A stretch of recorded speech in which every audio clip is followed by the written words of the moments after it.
Manong Fishball ang tawag sa kanya. Everyday siya kung dumating. Kaya parang institusyon na siya dito sa area namin.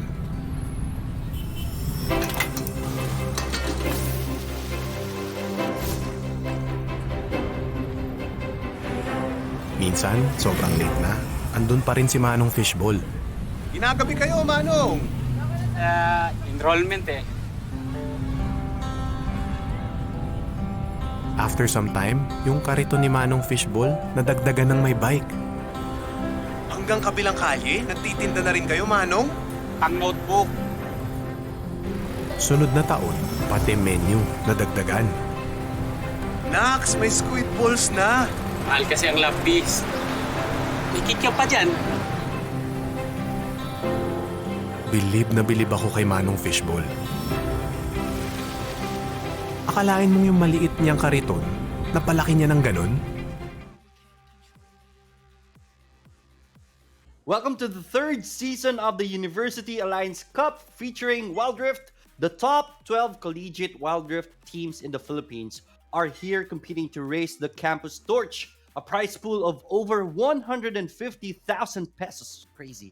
The right to call themselves the best in the country and scholarships. I'm Leoric, and with me is Kobe, and we will be your shoutcasters for today's matches. Kobe, how are you doing today? I'm great, Yorick. You know, this is an exciting time. So UAC is here with Wild Rift Season 3. So it's going to be exciting to see all of the teams match up for today. And we're starting things off with Division B. So it's going to see how these rising teams come up to the challenge for this afternoon. Yes, Division B's are best of 3 fights, right? And my hometown heroes, San Carlos University, University of San Carlos, is gonna be fighting. So, I'm kind of leaning towards my friend, my fellow Cebuanos right here. But DLSU is not a team that you can underestimate at all. So this will be a banger, definitely. What do you think about the matchup that we're gonna be watching? Well, these are two very, very young teams, and they want to make some noise for this season. DLSU, Right.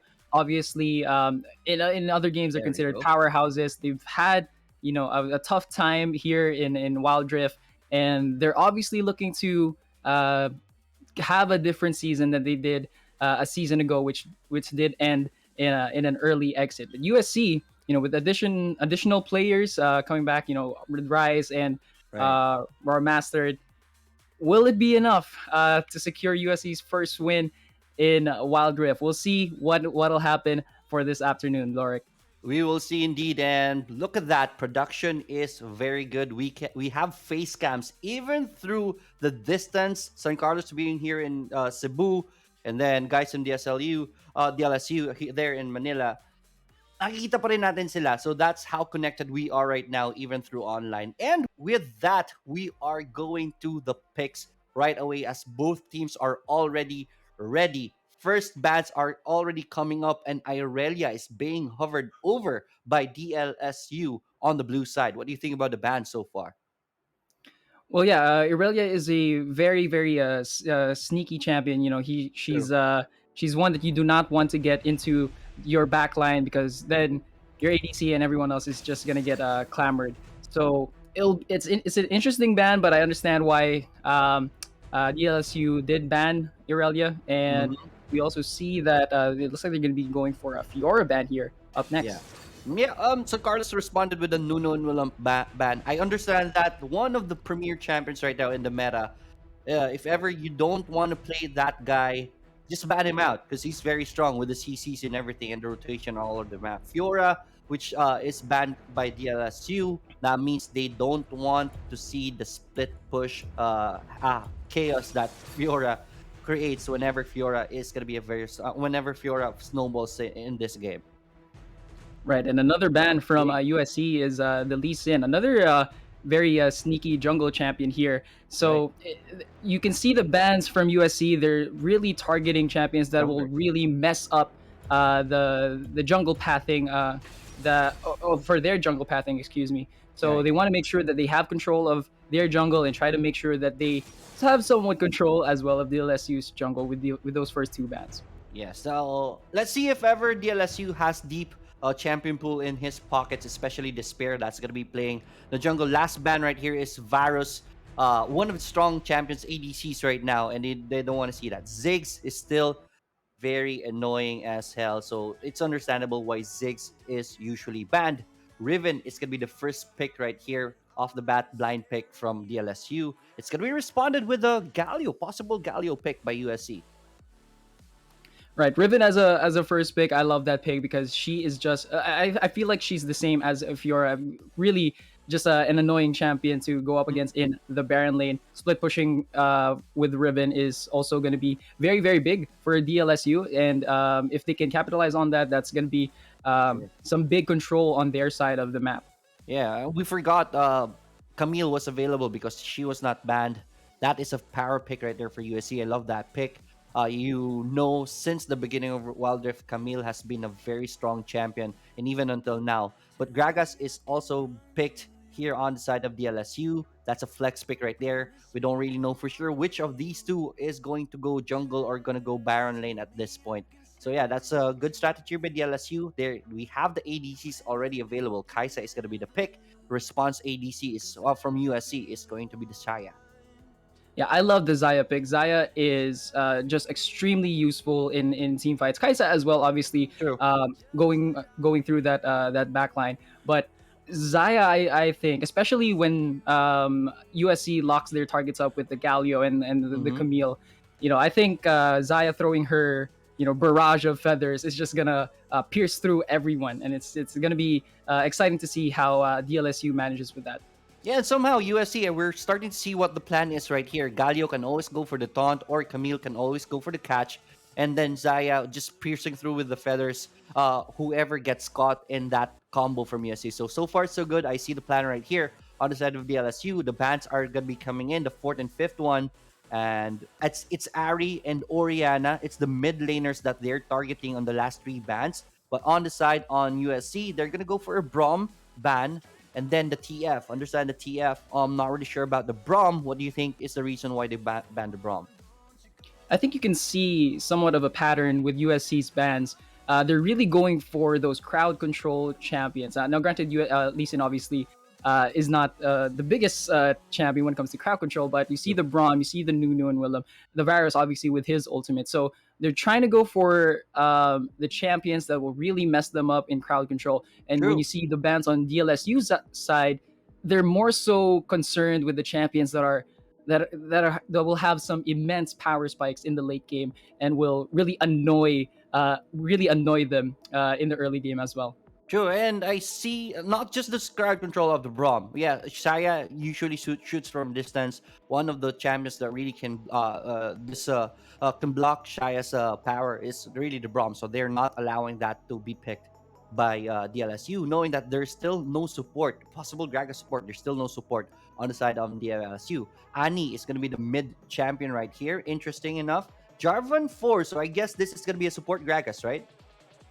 Yeah, I have no doubt that this will be a Jarvan jungle and a Gragas in that support role, unless they switch it up and try to go with an Annie support. Though I don't know how good an Annie support will be against a Galio and a Xayah. But yeah, we'll see who's the last pick here for USC. Maybe they shift the team comp and Rakan? with this last pick. Yeah, right. They don't have. They have a flex pick on the Galio who can go support. They're gonna go for a Seraphine pick. I Seraphine. love that. So they have the crowd controls available. So Seraphine can always go for the encore, and then Galio for the follow up taunt. So far so good. I'm loving the picks of USC. But man, what do you think about the drafts? Who are you favoring from the teams?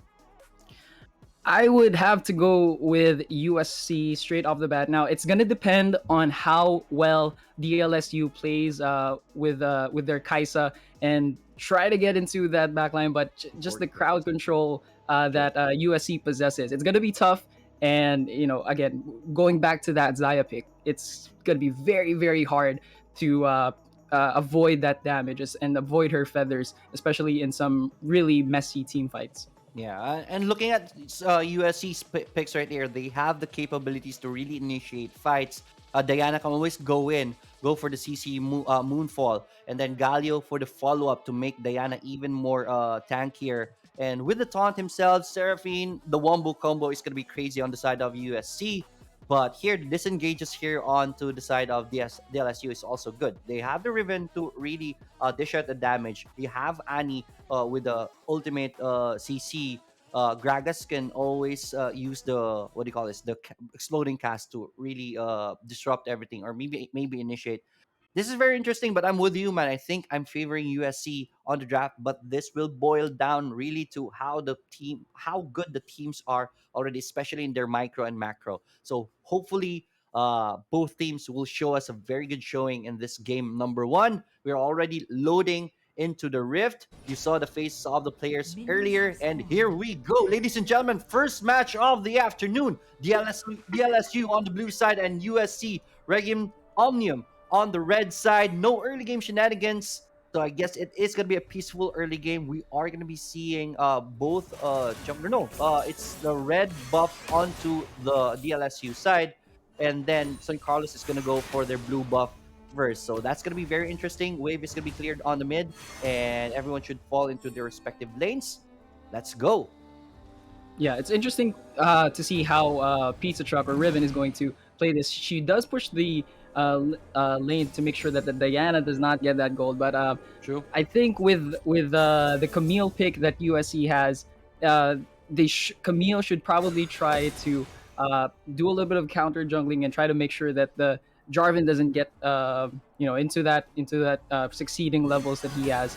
Because if the Jarvan just shifts mid, and we see the Jarvan here bot side, if he goes for that 3-man gank, isolating the Xayah, that's going to be hard in the early game, but especially in that late game once Jarvan does have his ultimate.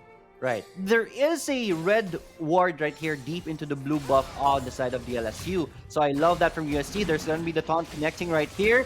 And half HP on Rave. Rave will be okay. He is quite tanky at this point. But Jarvan 4 is in the area. So USC has to be careful right here. Let's see what is going to happen, as there is going to be a fight for the Rift Scuttler here on the bottom lane. It's 1v1. Make a 3v. Everyone's going to be coming here just for Rift Scuttler, man. This is going to be interesting. Rift Scuttler is going to be taken by the LSU, while Camille will take the top 1-1 each. Right, so a trade for the River Scuttler there. And let's see if that trade will... who will benefit from that trade, because obviously you want... taking which River Scuttler will depend on what you want to get, which objective you want to get when it comes out. So let's see if USC does go for that Rift Herald. But I think in the new patch, the Rift Herald comes a little bit later than the Drake, doesn't it? Yeah, it's still gonna come up at 4 even. The second Rift Herald though is gonna be later than the Drake, so that is gonna be very interesting. It's the first Drake is going to be the Cloud Drake. That is one important Drake that you want to take. If you were the coach, man, which objective should you take first? Is it the Rift Herald or is it the Cloud Drake? Well, I think it depends on what you want to happen in the early game. But I think, like you mentioned, the Cloud Drake is an extremely important Drake. If that was, and we have an engage here, but if that was probably the Mountain Drake, I would try to go for the Rift Herald and maybe try to get the first tower of the game. But since it is the Cloud Drake now, probably leaning towards that more than the Rift Herald at this point for both teams. Yeah. Matter of fact, I would agree with you, but let's see what the plan is for both teams. It's pretty even right now. A little bit of a gold lead on side of DLSU. That is because of the rotation of Camille at the top side, which whiffed. The Hexx Ultimatum was available, but they did not really pull the trigger, so that wasted the time of Camille. But at this point, 30 seconds, the first Drake and the Rift Herald is going to be spawning. Things are going to be spicing up. Let's see what's going to happen. Yeah, you saw Despair. He wasn't really trying to go for any engage or for any ganks in the lanes, because he wanted to make sure that he reaches that level 6 before this first Drake comes up. And it looks like DLSU is trying to take some control and get some good positioning for this next Drake. So, and just as predicted, USC will go for that Rift Herald at the top lane. So trade to start off this game. Yeah, but again, this is the Cloud Drake, so that's gonna add up onto the move speed of the teams. Cloud Drake's already taken, as CUSC is just completing the Rift Herald take right here. One objective each. Next up should be the first turret of the game. Let's see how both teams are gonna play for that. Oh, Rift Herald right away at the top lane, and there are 3 champions right here, so I guess they're gonna go for the push trade at the bottom side. Who will take the first turret first? That is going to be very interesting, and with the help of the Rift Herald, USC takes the first turret. The bottom turret is still alive, but a little more pokes. The LSU will get the trade right here. Hextech Ultimatum on the mid is going to be used right here. Pizza Truck is going to go down. First blood taken to USC. Well played. Very well executed there. USC saw that DLSU was trying to go for that bottom lane after they went for the Drake, but getting that Rift Herald is just extremely important when you want to get that first tower of the game. So it was a trade that they were willing to take, but unfortunately, DLSU did not get that first tower of the game. Definitely, and I'm not sure what happened right there. I think DLSU thought that everyone from UST was still at the top lane. They forgot about the global presence of Jakada on the Galio, so they were just outnumbered in an instant with the Camille Hextech's Ultimatum catching them, the Ribbon. It was bad news from that point on. 0-1 USC. Uh-oh. Right. Right, Engage top here lane. coming. Yep, there are 3 champions right here. USC, Benny Boy is going to be caught in a bad position. He's going to go down 1-for-1 even. Good job by DLSU, and they're not done yet. They're going to go for the third take right here. Jakada will try to defend this one, but that turret is going to go down. Ooh, there it is. Red team's turret destroyed on the top lane. So 2 turrets each. Pretty even game, man. Yeah, and Seraphine, Benny Boy couldn't do anything about that. That was a 3-man or 4-man gank. So obviously giving up that first turret in the top lane. But Diana sneaking that turret in the bottom lane for USC. So good trade. They get a 1-1 tower. I think that was a good trade-off for USC. Yes, at least they got something out of it because they lost the champion. But here, the taunt is going to be catching Jarvan for it here. The Spare, though, will use the Flag and Drag Hextech's Ultimatum, but the stasis is already there. And Moonfall! Big time play from USC. Shaya is going to get the first kill right here. Diana is going to go down. Red team will try to back away as Yazor is already out of the fight. Gragas who takes another one. This will end with a 2-for-2, and both teams will disengage. Still 3-for-3. Pretty even trades from both teams.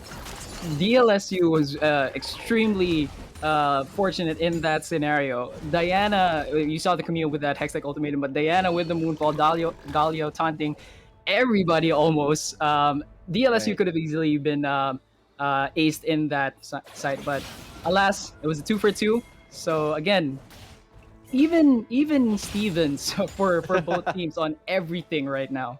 Yes, that was a close fight. Still, just roughly around 1k gold lead on the side of the LSU. Let's see, Rift Scouter is going to be the target right here. 4 champions just to make sure that they get this one. Ribbon is already on top side of the river. Pretty interesting right now. I think it's DLSU that is having better control on the map at this point.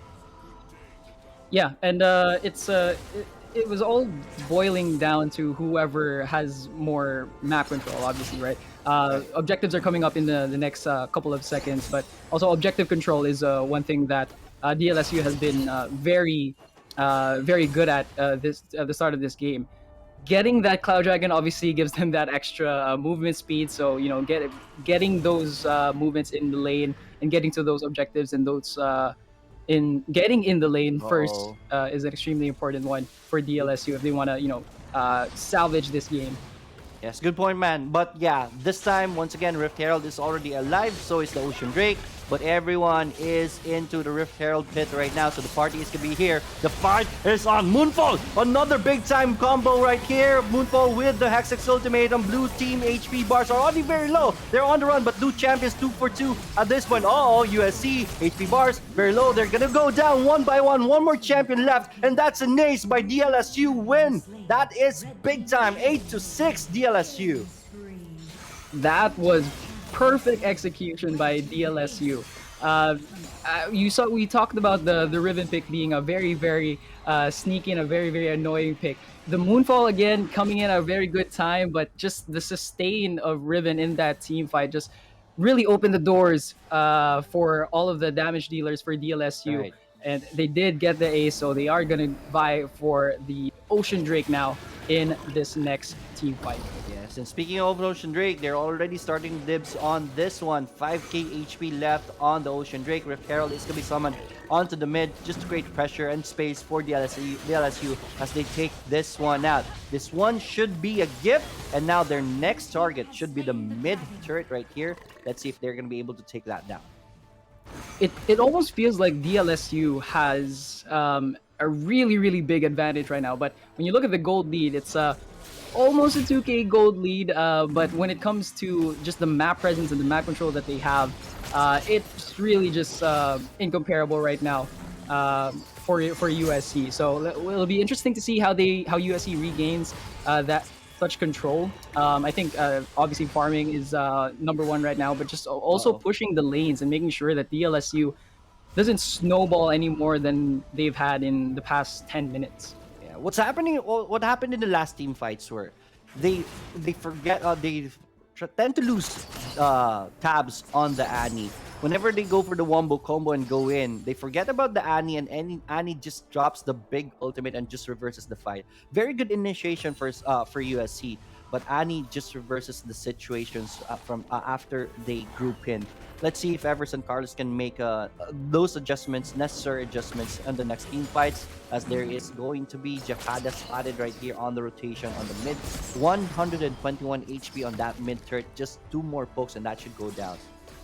Yeah, and Despair has been very good as well with that Jarvan. Singling out whoever he can in those team fights, trying to make sure that they're locked up and not fully engage in the team fights. Oh, Death Bush setup right here. Yeah, Jarvan 4, you just mentioned, very good on the targets. But right now the fight is on. Shaya will be used to use the ultimate right there. She will turn gold and she will survive the Cataclysm wombo combo. Here comes the hero's entrance, but once again, Annie with the ultimate stuns everyone, and that is bad for USC. Raw Master is out for the fight. Mid turret should be the next target right here for DLSU. Let's see if they can defend at this turret right here, USC. Yeah, and USC really had no damage dealers there. You saw Zaya using her Zonya's enchant there because she was locked up by Despair with that ultimate. So he was very skeptical and wanted to be safe with it, but unfortunately, that time that he was in stasis mode, it had no damage for USC and just really no answer to that Annie and to the damage dealing by Lotus as well. Yes, definitely. So yeah, DLSU starting to take good control of this game at this point. 9-6 on the board, and they are now up slowly but surely 4k. That's kind of comfortable right already, especially that the next dragon is going to be an Infernal Drake. They can use that lead to really take control of this game. Once they get the Infernal Drake in their hands, this what do you call this, Kaisa Lotus on the Kaisa is going to be scary, man. But here, fight on the mid. The initiation is going to be coming through. Good forward, flash forward for the follow by the LSU, and they take one down. Rice is already out of the fight. Seraphine sends out the encore right here. That's going to be hitting 3 champions, but there is just enough distance for the LSU to be able to get away. They are going for the Baron. This is a 5v4, so they know that they're in the advantage right here. So they're going to start it. USC, they know that this is happening. Let's see if they can take this one out and try to contest for this. Camille will try to get in, but it's going to be zoned out. Baron is already down. DLSU takes this one out. USC just backs away. Yeah, I think Camille was trying to go for the steal right there, but if she does enter there, she does initiate. That's easily gonna be a big sacrifice and a big risk for her. She did not want to risk that, and frankly, I think USC needs Roar Master right now alive, especially if DLSU pushes these lanes with that Baron buff. Yes, definitely.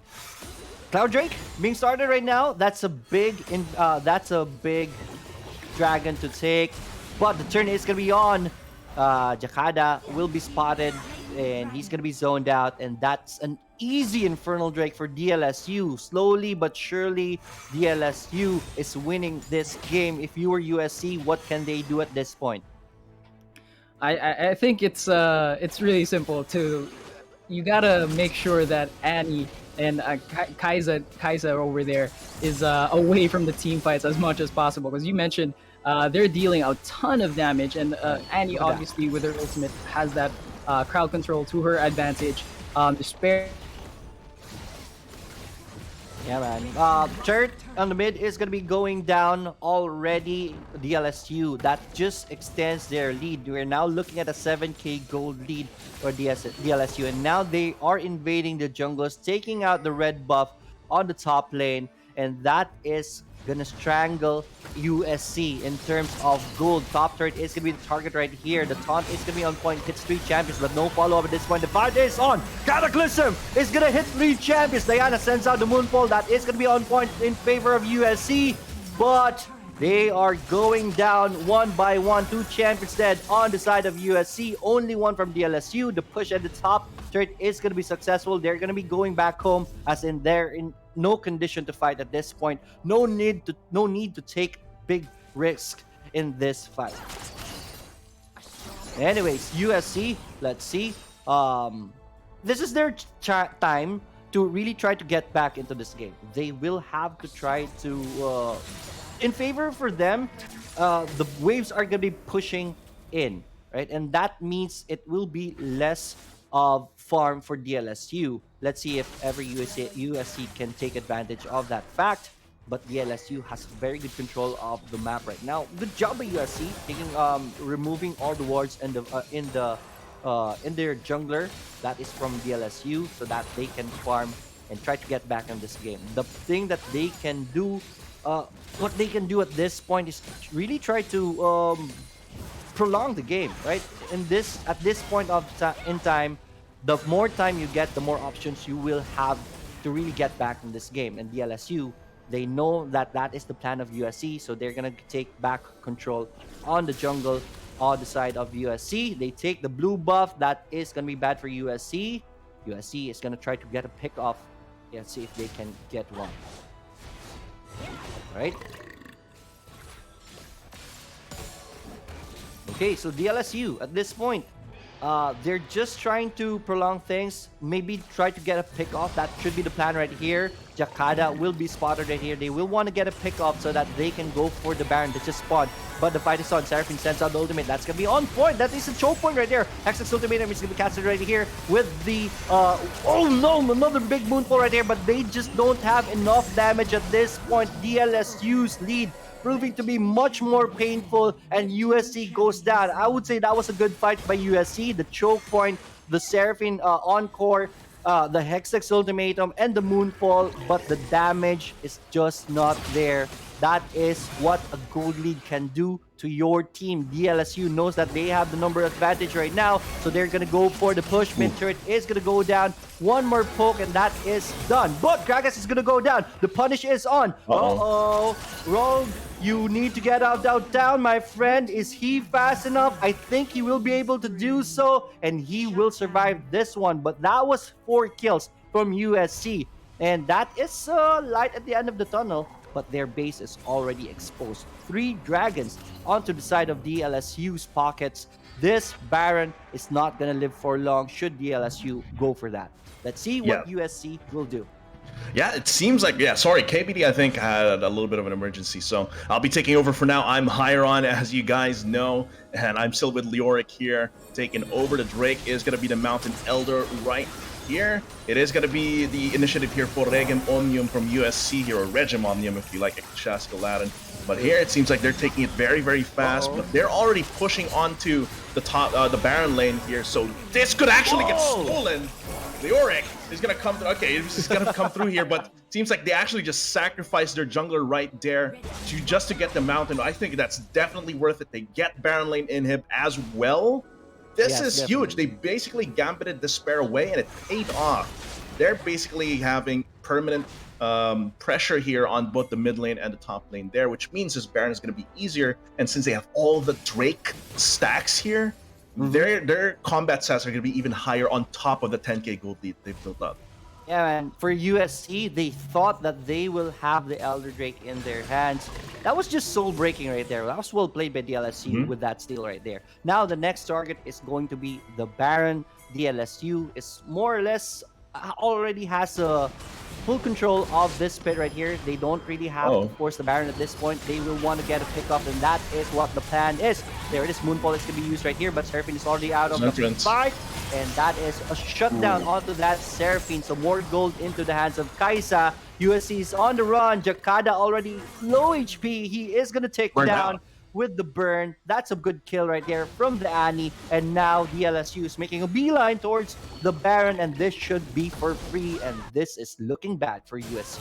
Yeah, Roar Master could potentially try to go for the seal, but it's happening way too fast. He has to deal with the wave top side. It's not really feasible, but we saw there, okay, DLSU made the call, the right call there. Okay, we damaged them. We don't need to go for the rest of the kills. We got punished earlier for that, so let's back off, be satisfied with our kill on Jakada, and go for the Baron. We saw a really good 3-man knockup from the hero's entrance, but even then, DLSU made the right call to just back off at the right moment, because they could have gotten punished again at that point. But here they're going to come marching down onto the Nexus. And this is not looking good here for USC's game one. Not a good start here, but it was even, right? It was even until it wasn't, but it's got to be a team fight right here. Going to come through lots of damage coming in from Despair. He does get that GA off. Out comes the Featherstorm. Not going to get too much utility out of that Rice. Trying to go for the flanks here. Very, very dangerous. He does have the GA. Trying to cover for the rest of his team, but it's going to be Rogue coming in for the finish. Takes out Roar Master as well, and it's going to be GG game one in this best of 3. Yeah, well played by DLSU. USC tried to fight right there on that, on top of that Nexus, but with the Baron buff, DLSU, and with the gold lead that they have, it was just unstoppable from that point on. Well played, DLSU. Viridas Arcus. You know, the Green Archers, you know, well they can't use that name. I think that's why they went for Viridas Arcus here, but that was a pretty decisive victory. And we see here like the new items from like 2. Like all the way back in from 2.4 being used quite well here.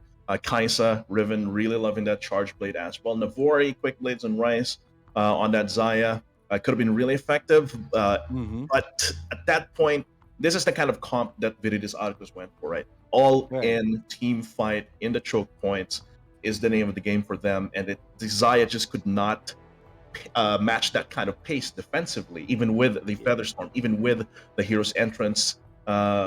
Trying to keep Rice alive as well. You see that he's 4-2-8 along with Benny Boy. So they were really trying to carry that fight right there, but just wasn't enough right there. Yeah, it was a good matchup right here. It was also a good initiation team comp for USC right here. They have the Jakada on the Galio. They have the Diana. They have the Seraphine. It's just that what I saw during the team fights, Rice on the Shaya just tend to get picked off right away. DLSU knows who their target is. This composition of USC will not work if Shaya is dead, and they just did that. Whenever everyone goes in onto the USC side and clump up, Rogue on the Annie just send out Tibbers, and it was their fight from that point on. So well played once again by DLSU. USC, I think that was just a few mistakes right there, especially that Rice was always caught up in the team fights. They have to make sure Rice will not get caught. And now here's a replay of the last sequence of the fight. This was when USC was able to really get back. Able to clean up. Oh, that was the finished fight right there. Already, sorry about that. This was the turn right here from the Baron, and Seraphine just goes down. That's a big ultimate out on the fight. Kobe, you're back, man. Please walk us through what's happening in the fights right now. Yeah, I was able to catch a glimpse of it before disconnecting there.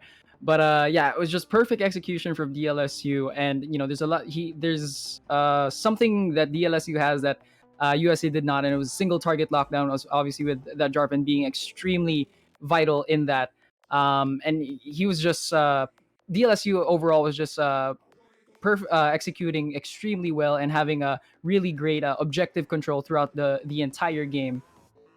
Yes, true, man. This is the chase right here onto Annie. Annie just was able to really get out, that would have been an ace right there. That would have been something for USC.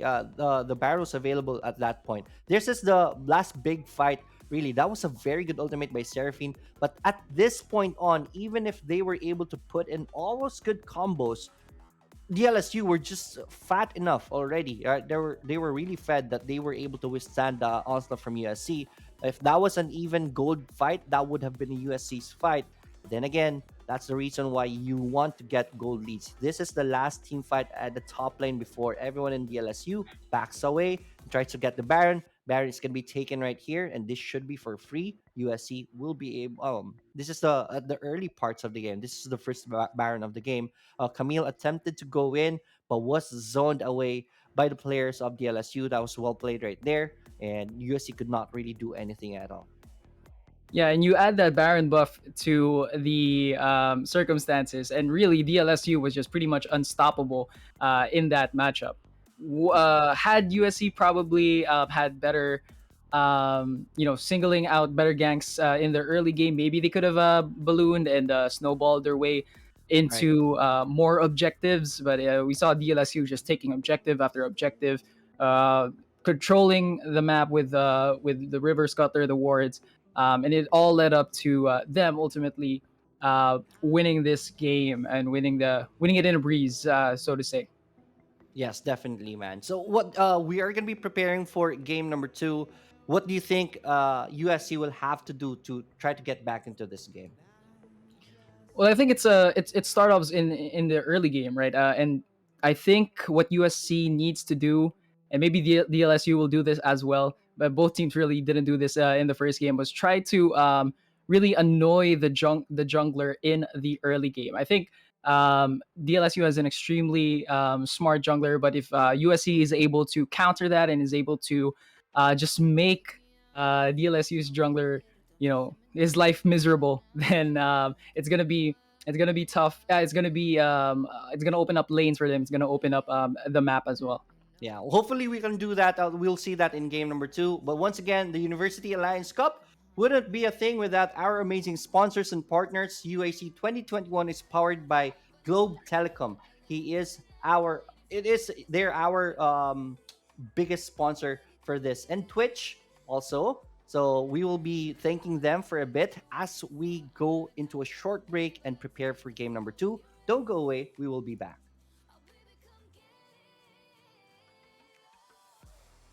Oh, sorry about that. So we won't be going to a break because the teams really want to go fight right away. Sankar, USC, they just had a little talk, and we are already ready for the next fights. But yeah, let's thank other sponsors. Logitech G also is our partner. Go ahead, Kobe. Can you go thank Logitech G for our fight? Yes, so a big shout out to our partners over at Logitech G. If you're looking to supercharge your gaming setups, you can so and keep playing. Check out Logitech's amazing gaming gear at logitech.acadarena.com today. All right, thank you so much, Logitech G. And with that, we are already ready for game number two. This time, USC is on the blue side. The LSU will be playing red. Bans are already starting. Noonan Willem will not be seeing the light for game two. Yeah, I think USC has had some bad experiences with Nuno and Willem in the past. This is the second time they're banning Nuno and Willem.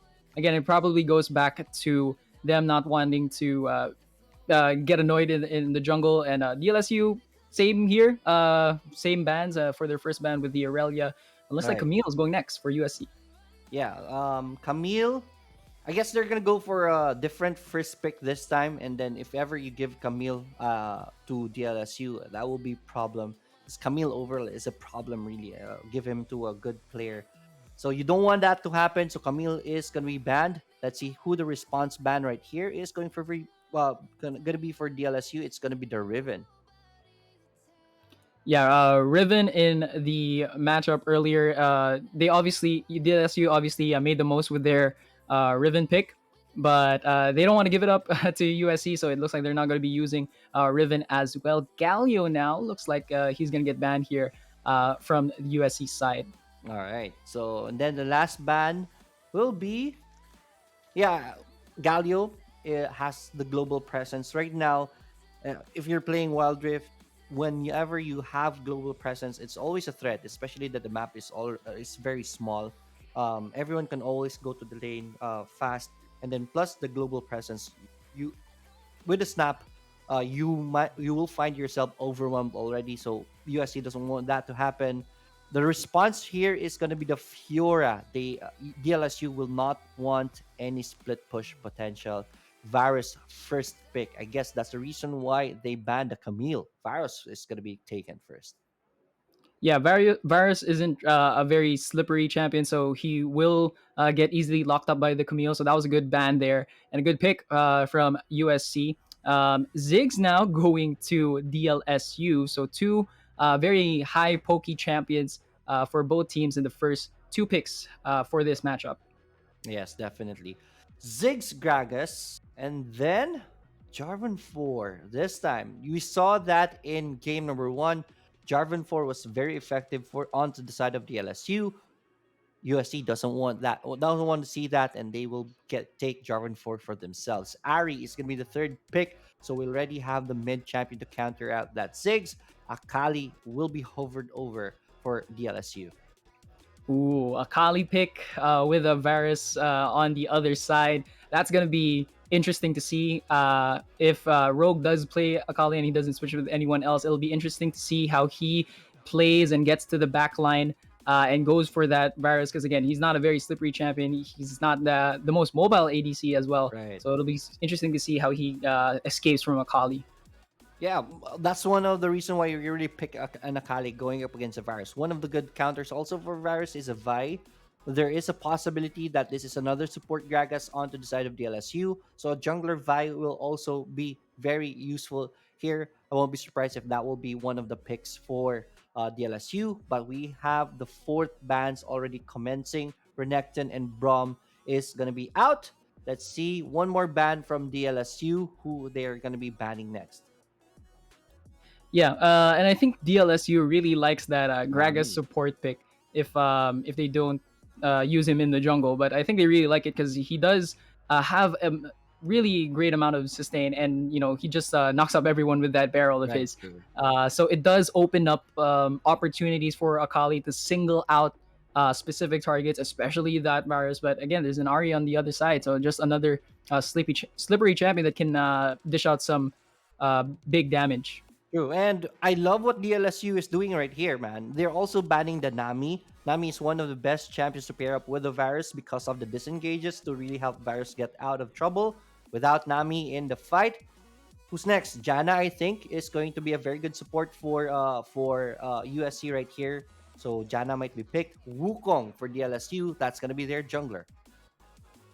Yeah, and Nami is also a very tricky hero to tricky champion to play because you have to land those bubbles of hers because if not, it's gonna be extremely hard to make use of her. But she does have that ultimate, and I think DLSU does not want to deal with that Nami ultimate as well. All right, so we have a Mumu jungler. Could So be Jarvan or a Jarvan support. not really sure what's happening right here for the picks of USC, but they're gonna go for a Leona. So Leona is gonna be the support.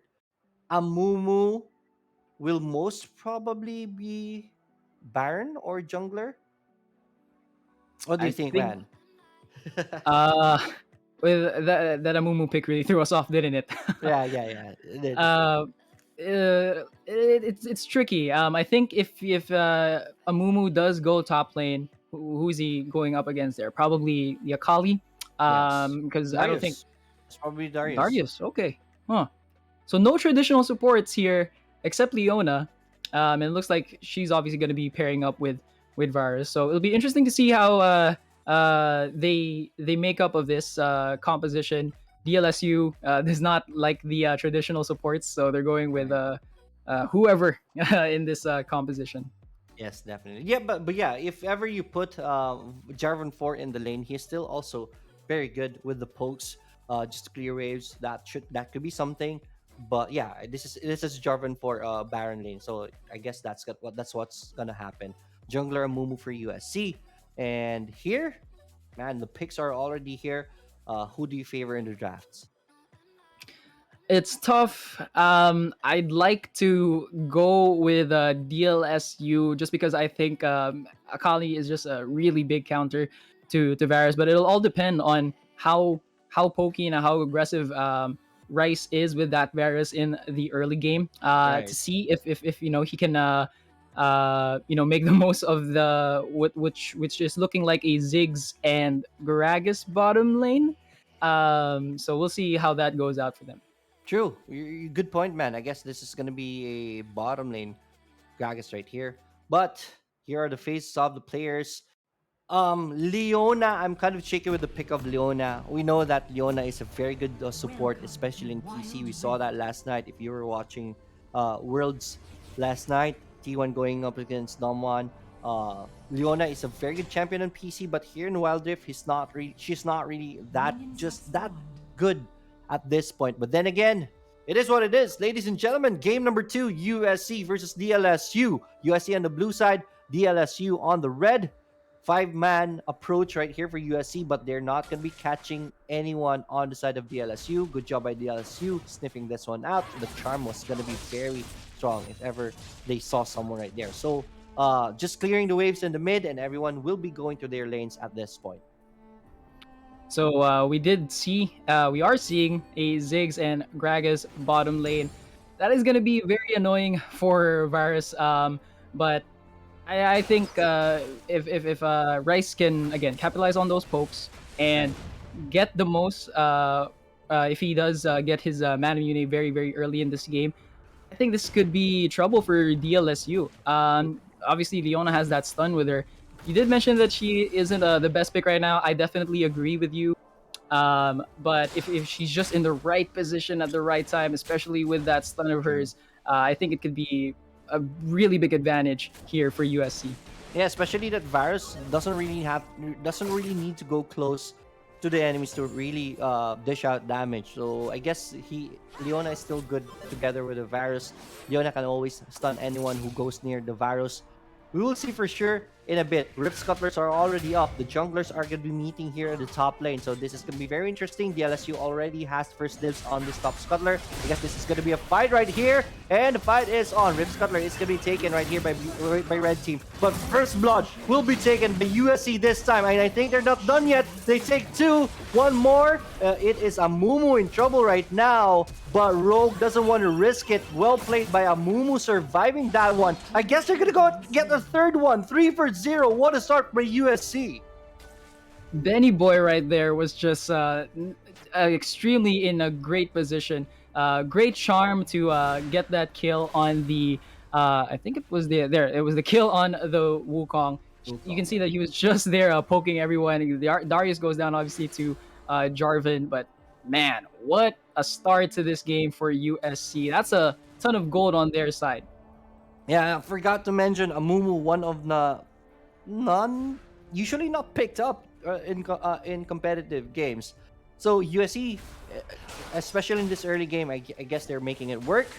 They got 3-0 at that skirmish up there, but that was 2 kills for Jarvan 4 and 1 for the Ahri. So Jarvan 4 will have a field day in this role in the top lane. Darius will have a harder time in this Baron lane. Yeah, and Jarvan is playing this very, very smartly as well. You know, he knows when Darius is going to spike, and he knows what the implications are if he does freeze that lane. So it will be interesting how USC will play this advantage that they have. And I think this is what we were talking about earlier. You know, just getting better control of the map and getting a better start in the early game. You know, it's just going to help them balloon and snowball into the late game. Yes, definitely, man. Now, big shout out to all our viewers right now who are in Facebook and also in Twitch. And you are the reason why we are doing this. There's someone who's asking a shout out from Kobe. That's Hans Galeria. Kobe, shout out to him, man. Shout out to Hans Galleria, aka Sona, who is actually going to be shoutcasting for Mobile Legends for AcadArena. Shout out to you, Mr. Hans Galleria. All right, let's go. Thank you so much for those people who are sending stars in this in our broadcast here on Facebook. Thank you so much for that. Still 3-0. That is though a good lead for USC to take in this dragon fight. Mountain Drake is going to be spawning. DLSU is going to go for the Rift Herald. Mountain Drake is kind of tanky of a Drake, so that is going to be very risky if you take that first, because everyone from DLSU, after this Rift Herald goes down, they will have enough time to go back down, so they will have to do this fast from downtown. The Ziggs sends out the Mega Inferno Bomb, but that's not going to be enough for the steal, so DLSU will not be able to take the Mountain Drake. Yeah, and you see here DLSU doing what USC did with the Rift Herald in the first game, just pushing this first tower, trying to make sure that they get this first tower of the game. Can they? Oh, Cataclysm hits 3 champions right here. This is going to be very good for USC, and there's a Mumu ultimate right there. That is going to be the tower going down, but their HP bars are already very low. Wukong is already out of the fight. Ari, though, goes down, but here comes Varus. But Varus is now the target of Gragas and 2 champions. That is 4 champions dead on the side and new of USC, and this is disaster for San Carlos. 5-5 even. That's how you get back into this game. DLSU with a big win.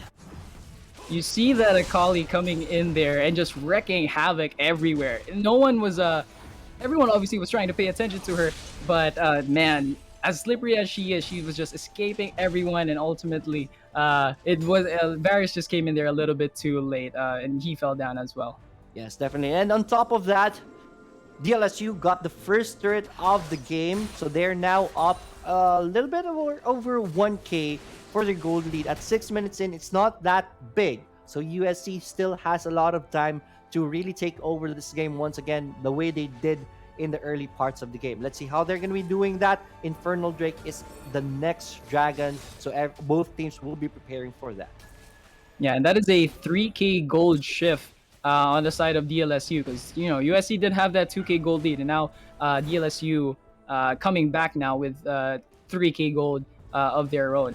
You saw Gragas. I wasn't sure if he was trying to go for the camps there, trying to deny USC's jungler for some gold there, but getting control of getting counter jungled here is the last thing USC wants. They've already lost a couple of fights, and another engage coming in here. All right, Rogue will try to do a run around, and he's gonna be okay. That ultimate from Leona is not gonna be on point, so that's wasted right there. But USC, at the very least, they're trying to do something to get back in this game, but Akali will be able to get away from trouble. Yeah, they're just making life very, very hard right now for USC to farm. Right. And that is very smart for DLSU, not taking their foot off the gas. They had a rough start, obviously, with that 0-3 start for DLSU, but they managed to bounce back, and the way that they did that is just through great execution in those team fights. Speaking of team fights here, Speaking of execution, man, Rogue solo fighting these 2 champions, and he even pushes them away. Well played so far by Rogue, and this is bad for USC. They are having trouble with the pressure that Rogue is applying using this Akali. Still 5-5 on the board, a 2k gold lead on the side of DLSU. That's they're slowly making the lead bigger, man. yeah, and USC is just in a tough position right now. You see Ari in the bottom lane with that Darius. She does have the range advantage, but you do not want to leave this bottom turret to Darius, because you know that he can easily push this, and if he gets one turret, he'll be pushing the next turret. So Ari right now, it'll be interesting to see if she joins the team fights anytime sooner, especially with this next Drake popping off. But again, you do not want to give up another turret if you are USC. No towers down for DLSU, on the other hand. Yeah, that's big, man. That's one of the biggest reasons why we are seeing this gold lead right now. USC is yet to take one turret. 8 seconds, Infernal Drake is already going to be spawning. Rogue, look at that, zoning everyone out by himself. That's well played. DLSU already starting the dragon right here. Rave is going to be spotted right here. I guess he's going to be very tanky at this point. Body Slam is going to be used. There's nothing USC can do at this point. That apprehend is going to be on point, and the dunk is going to take down Jarvan 4. Yasuo is already out, and put a ribbon on top of this Infernal Drake, because that one's a gift. Well, I'll tell you what though, DLSU taking the whole pedal to the metal speech to themselves. I mean, they're not giving up anything right now. Right after that Drake it's very textbook. Right after the Drake, they go into the Rift Herald. Now it looks like they're going to be trying to push another lane here. Mhm. Bottom lane is absent right now of anyone, so I think Darius is going to try to shift there, but Ari's there um, before Darius. So let's see how the bottom lane plays out, and yeah, let's see how USC can take control of their map. Yeah, the important thing to note is that DLSU still has the Rift Herald in their hands, right? You mentioned earlier, pedal to the metal. They were just firing on all cylinders at this point. They don't want to give USC any breathing room at this point. Now, with the Rift Herald in their hands, they can pressure. No need to use the Rift Herald on the bottom lane. They can pressure to take mid and maybe split push at the side and slowly choke the life out of USC at this point. Here we go. This is the pressure that we're talking about. Mid is going to be the target right here. Again, Rift Herald is available. They're not just using it just yet. Maybe with the Cloud Drake, they're going to be using that. But DLSU is definitely in control of this game at 10 minutes in. Yeah, and I think DLSU was very precise with Oh. the options that they had. Look at that. 3 champions hunting down Akali, but Rogue is just slippery. My friend is out of danger. Rift Herald is going to be used here on the mid, and I don't think this mid turret is going to live for long. Rice is going to do his best to try to protect this one. Even sends out the ultimate right there, but he's going to be targeted with the Wukong Cyclone. That's going to be on point. Amumu sends out the ultimate. Ziggs is already out of drive. This is looking good for USC, and they're not done yet. No, here comes Akali, and he brings pain. And USC will be forced to back away. That's 3 deaths on the side of DLSU in exchange for a turret. That's good for USC. Extremely good. And you see the gold lead going down now for DLSU. That was a great engage there by the Wukong coming in very, very at the right time. But unfortunately for DLSU, they got the first hour, but they did lose 3 or 4 of their teammates right there, if I'm not mistaken. And I think going back to what DLSU was doing in the early game, getting and prioritizing the Rift Herald over the Mountain Drake was something that they were very determined in. Oh, great Sonya's there. Rogue is gonna go for the execution on the bottom lane. Rampage already for this Akali. The chase is on, but that is gonna whiff from Jakada. Rogue just gets in, gets out, and gets paid, man. That's a big kill right there. At the top lane, though, the LSU Pizza Truck is gonna go for the hunt. Well played. Good outplay by Yazar just to duke this one out. Yeah, I like. Oh, we got a jungle here. Great steal by the Wukong. Oh, sorry, I don't think he got that blue buff to his side. But yeah, Rogue has just been a terror in every lane that he's been in every team fight that he's been in. You mentioned about getting in, getting paid, and getting out. That's exactly what he's doing. He's trying to get kills as much as he can and get the gold lead advantage to himself personally, and just making the life miserable right now for USC's more squishy targets and less mobile targets. Yes, definitely. Let's see if USC has something up their sleeves to really get back into this game. 8-7. They're already down 5k. Cloud Drake is not a Drake you want to give up. They already gave up the Infernal Drake. You don't want to give this one out. Let's see, they're already in a good position at this point to challenge this one. But at the bottom lane, though, Rogue is having a party, chasing Benny Boy. Benny Boy will be able to escape, but his teammates is in a tight spot. Jarvan 4 sends out the ultimate. Good ultimate right there by the Mumu.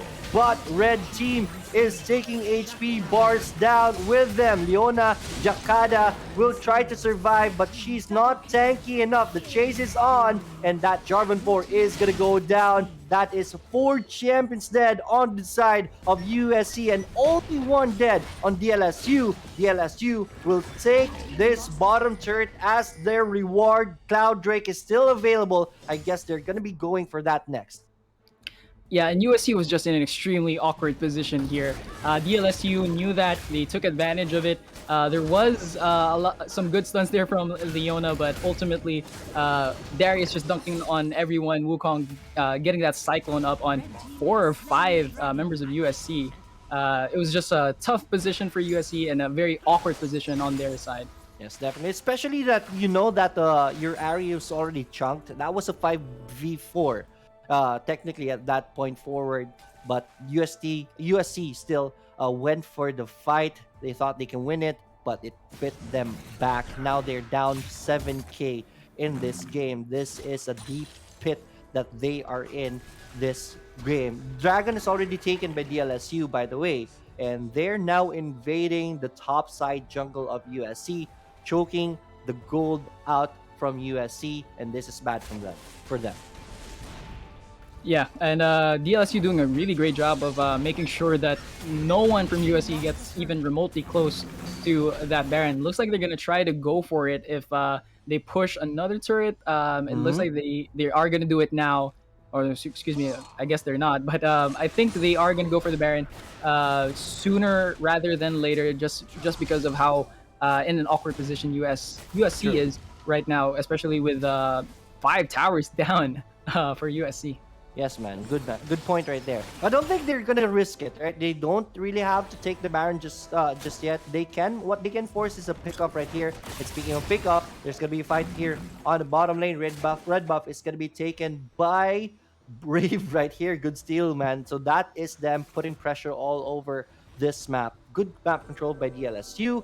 They just want to get a pick off before they want to go for this Baron. Let's see if they can get one. Amumu is going to be spotted right here. The fight is on. Body slam to start things off. And here we go. Amumu sends out the ultimate. On top of it is going to be Varus ultimate. And this is bad for DLSU. The combo is there. But Zergs with a big ultimate from himself. And that's going to erase the HP bars of USC. 3 champions dead on the side of the blue team. This turret will be next, but everyone on the red team will be making a beeline towards that Baron, and that should be taken for free. Only Benny Boy left to mourn for his team as they get obliterated by DLSU. Yeah, Varus was in, I would say, could have been in a good position there, but it just got locked up with the corners of those shrubs. And now DLSU has the Baron on their side, looking to end things right now with just 3 towers to USC's name.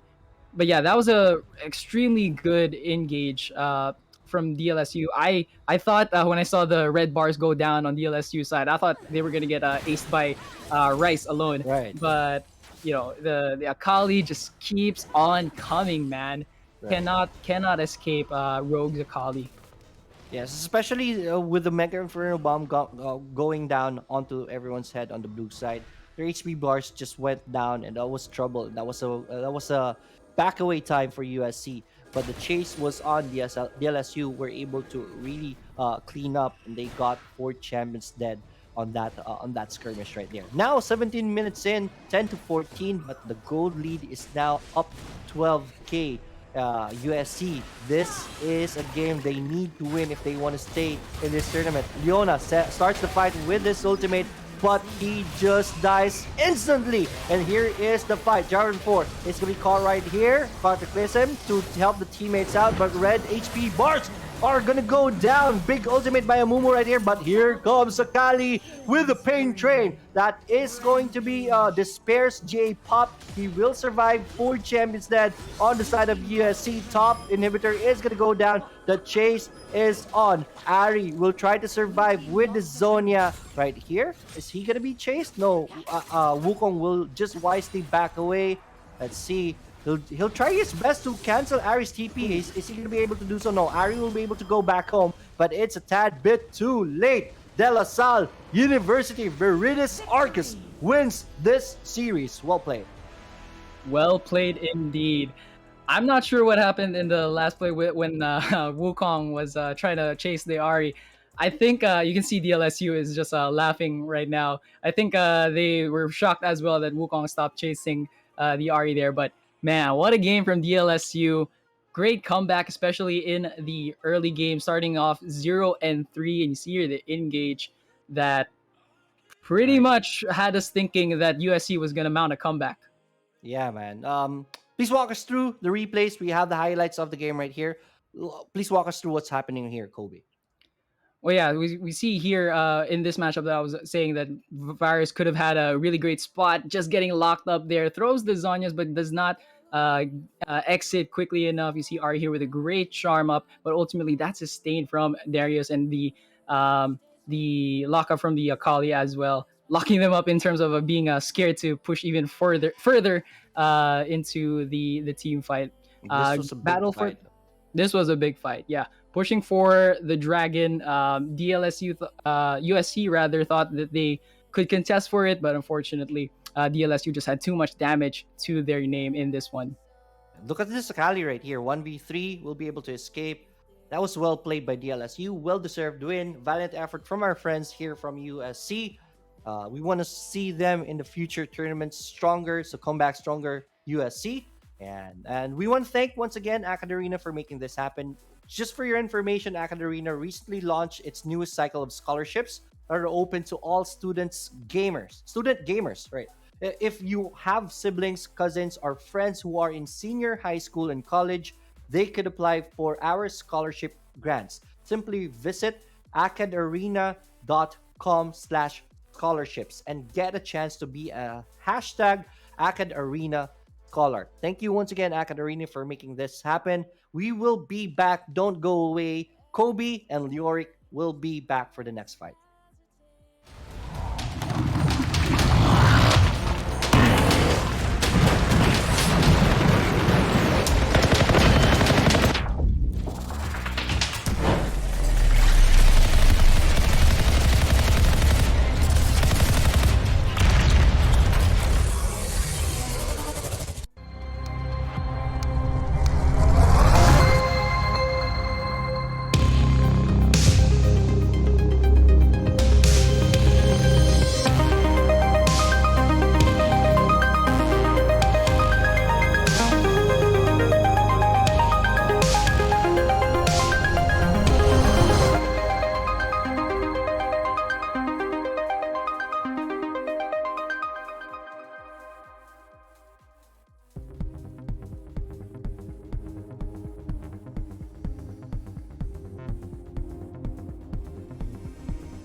Manong Fishball ang tawag sa kanya. Everyday siya kung dumating. Kaya parang institusyon na siya dito sa area namin.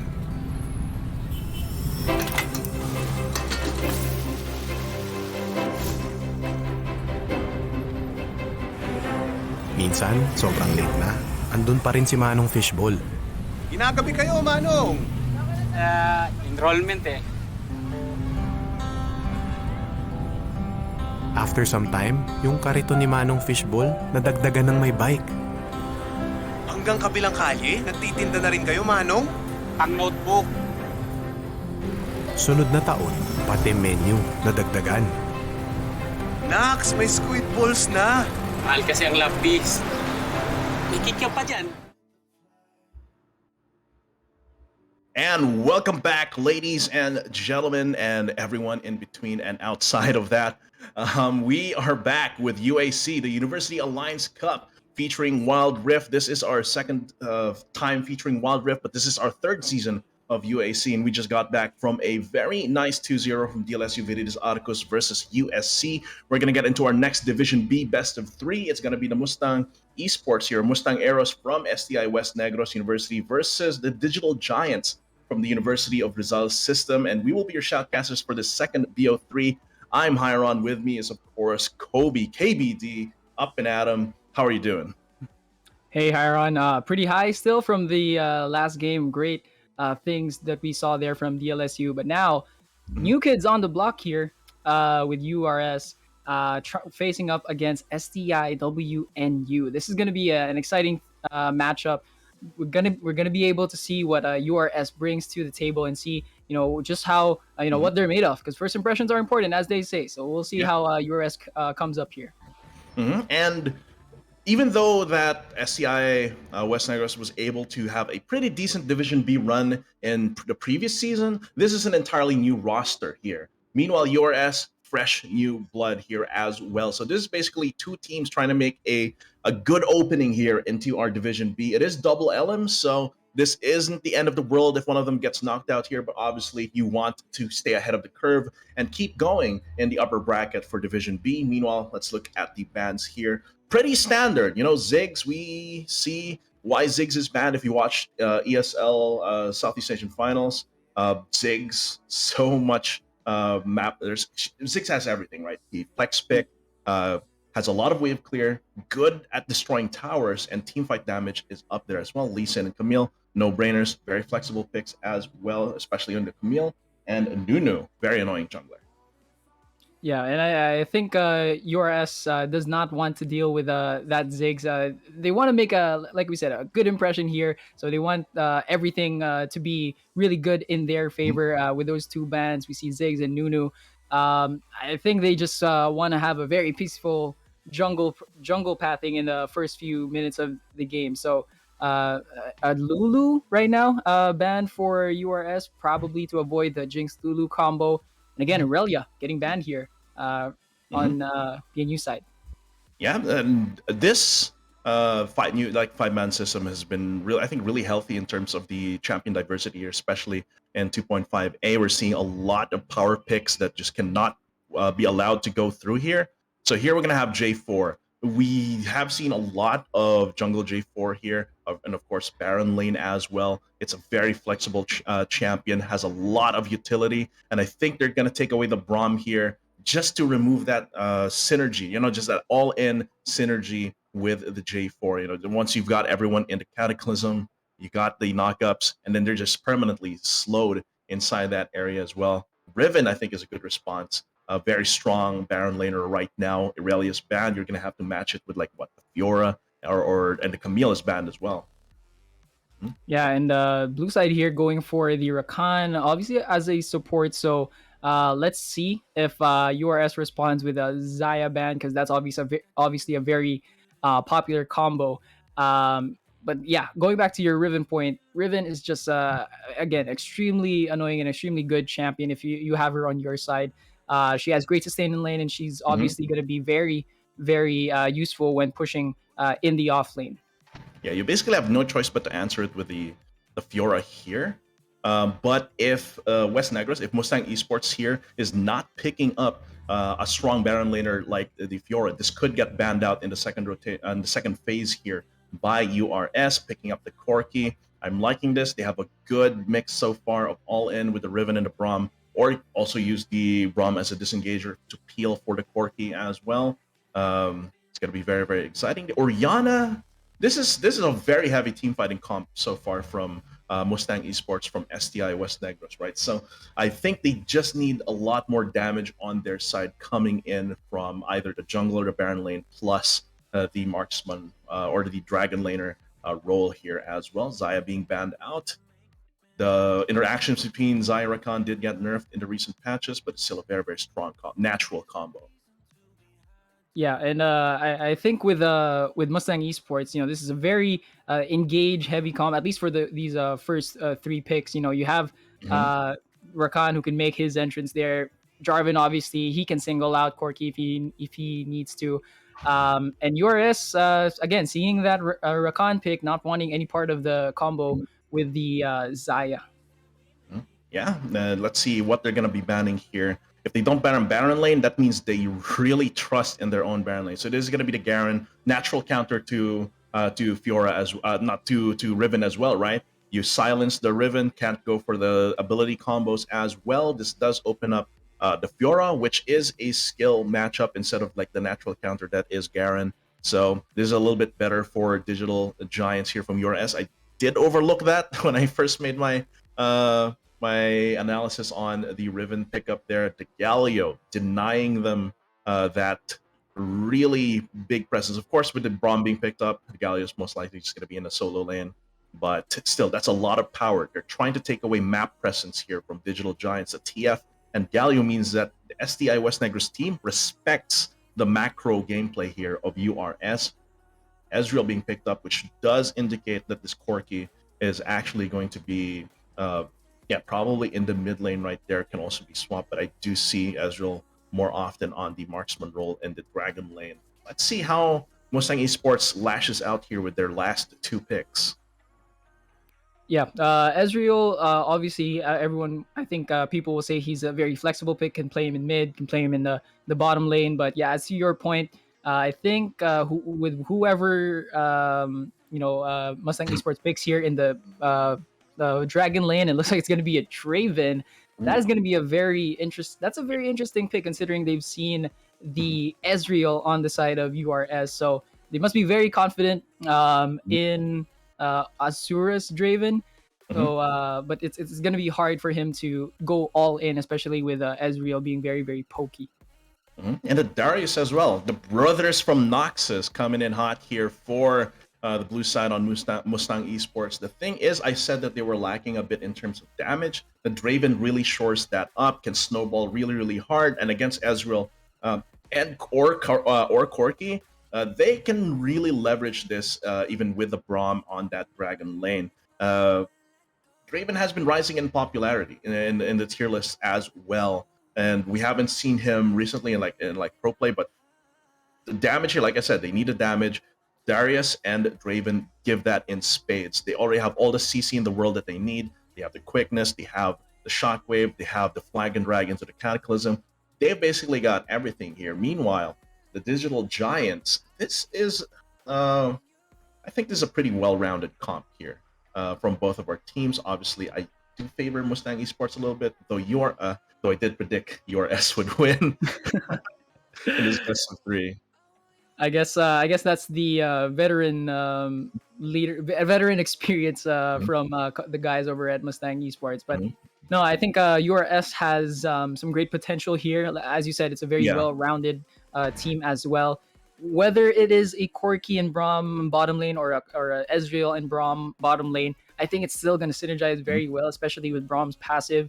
I don't think you can go wrong with either of the two ADRs pairing up with Braum there. But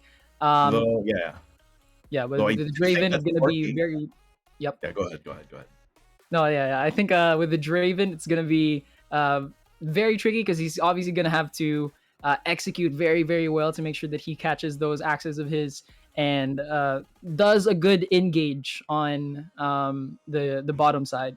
With the Rakan, they are going to be posturing heavily aggressively. If they can't go for Kira, Kafu is a very valid target, right? Like, even if the Ezreal is safe, the Braum, yes, he can jump towards the Ezreal after the Ezreal arcane shifts, but it's still going to be a much less mobile target than the Ezreal could go for that. Just smash through the Unbreakable here. And of course, oh, look at that. Nice jersey here from URS. But yeah, as you said, it could be the experience. Even though this is a fresh roster from the Mustang squad, right?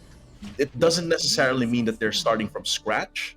The previous roster would have given them guidance here. It's going to be flag coming in. Going to be a lot of damage, but I think it's just going to be them meeting each other, handshake, then walk away. Yeah, it is going to be a little bit of HP loss, though. Yeah, looking a little bit like ARAM there in the first seconds of that meeting in the middle lane. But yeah, I think they're just acquainting with each other, and Rakan getting very acquainted here with the Corki, just helping that Orianna get that priority in lane. Yeah, you really just want to assert your dominance there. The supports just hanging around mid lane here. I think they're willing to let Asura go solo. Obviously, he's going to take a lot of damage here because when you're going to pick up the axes, that means Ezreal knows exactly where to place the missing shots here. But after that small bout there, the supports are going to come back to their Honeyfruit's going to get eaten just for that sustain. And so far, nothing too much has been happening here. Buff to buff here coming in from... Oh, sorry. Yeah, it's going to be a red buff to blue buff here for opposite sides of our junglers. We might be seeing a gank top side. I do want to see resources being put onto this Darius from either jungler, really. Top lane, Baron lane is going to be very contentious, right? Both Riven and Darius are feast or famine fighters, and they want to get that pressure from their jungler. And it looks like BladeX is looking for an opening here, but Summit, I think he knows what's up. I think they've communicated, okay, baka nandito yung jungler nila. Let's back off a little bit and not get apprehended by that Darius and Jarvan. Yeah, and if you're the Olaf, you can afford to wait there a couple of seconds because Olaf is very fast to clear camps. So it's interesting to see how they're gonna be, how this Olaf is going to, play this game. And this Oh, is is he going going to go for an engage here. Yeah, it's gonna miss the knockup as well from the Grand Entrance, taking a lot of damage there. A little bit. Okay, so that's the game here. He might not necessarily been going for a kill, but he's actually risking himself so much here, taking a lot of damage. I think he did get the big Krugs there, but of course, you know how Krugs gold distribution across the little rocky dudes is pretty much more even than the other camps. Might not have been worth it because he left his blue buff and his Gromp alive for quite a while there. They do trade a little bit of damage here. Evening up this lane. Nothing too much happening, but it is, like as you said, I think the Olaf can afford a little bit of delay there just because of how fast his clear speed. Right, and you saw there the Jarvan seeing the Olaf in the bottom lane tried to go for some counter jungling there, but did see the Rakan and the Draven a little bit in trouble, so he did waste a little bit of time rotating from point to point. But if you're a Jarvan, I don't think you can afford it like an Olaf here. That was close. Very. There's no jungle presence around here, so this is really just simple force to good flash out. And this is very bad here. And we've seen that it's that Summit seems to know this matchup well. He knows that since Blue is running the defensive sum here, the barrier, probably to survive the Windblade here from Summit, he's able to really posture aggressively in lane, forcing out the Darius pre-level 6 means that he's able to get this small lead in lane. Of course, once Asura goes to level 6, and of course, once Bladex also gives some pressure to topside, especially with Rift Herald spawning, this could change at any moment. But so far, it does seem like Summit knows this matchup well. He's trying to stay out of the Decimate sweet spot here, and forcing Blue here to basically try and CS with that Decimate, and then once the Decimate's on cooldown, he goes in to try for a trade.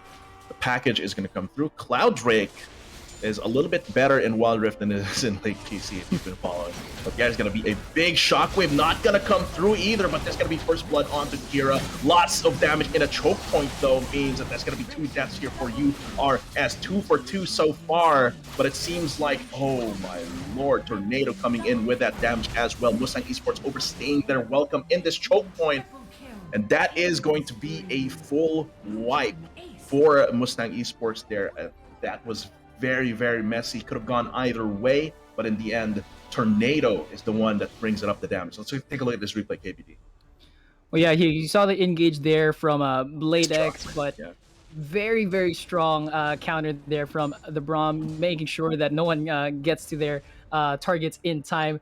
But yeah, I think URS is making a really good impression right now. Like we said, they are the young team, but first, at least for the first 5 minutes of this matchup, they're making some good strides and some great map control.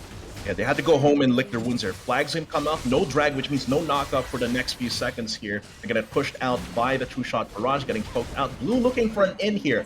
The last fight, he wasn't able to get his Decimate, his Hemorrhage stacks out. And here, URS knows, okay, we don't want to get into a fight. We don't have a lot of our big ultis, like especially the Glacial Fissure, so let's back off. Rift Herald might actually be the better play here. Seems like SDI might be giving this. They don't seem to be confident in going for a second fight here. And this is going to be a huge shift in momentum. Blue going to try and scout out, just go back to his lane. It's going to be very tough here because URS is getting 2 big objectives. Right. I think SDI was trying to give that Rift Herald and just make sure that they don't lose, first tower of the game. But we saw Summit in the bottom lane going up against the Orianna, and ultimately just ultimately Orianna just not lasting there. But yeah, so we'll see who gets the first tower of the game, because that's going to be something that SDI does not want to give up. They've already given up, as you said, some 2 major objectives, and tower, the first tower of the game, is not another one that you want to lose. Yeah, and so far, once again, this team comp for Mustang Esports is very feast or famine. Darius does not fare well when behind. even going for the GA first, just to get a second shot, to build up those hemorrhage stacks, and then when maybe he dives in, gets some initial hemorrhage stacks with Decimate and a few autos, pops a GA, continues stacking after up, and hoping that he can regen with the Decimate heal.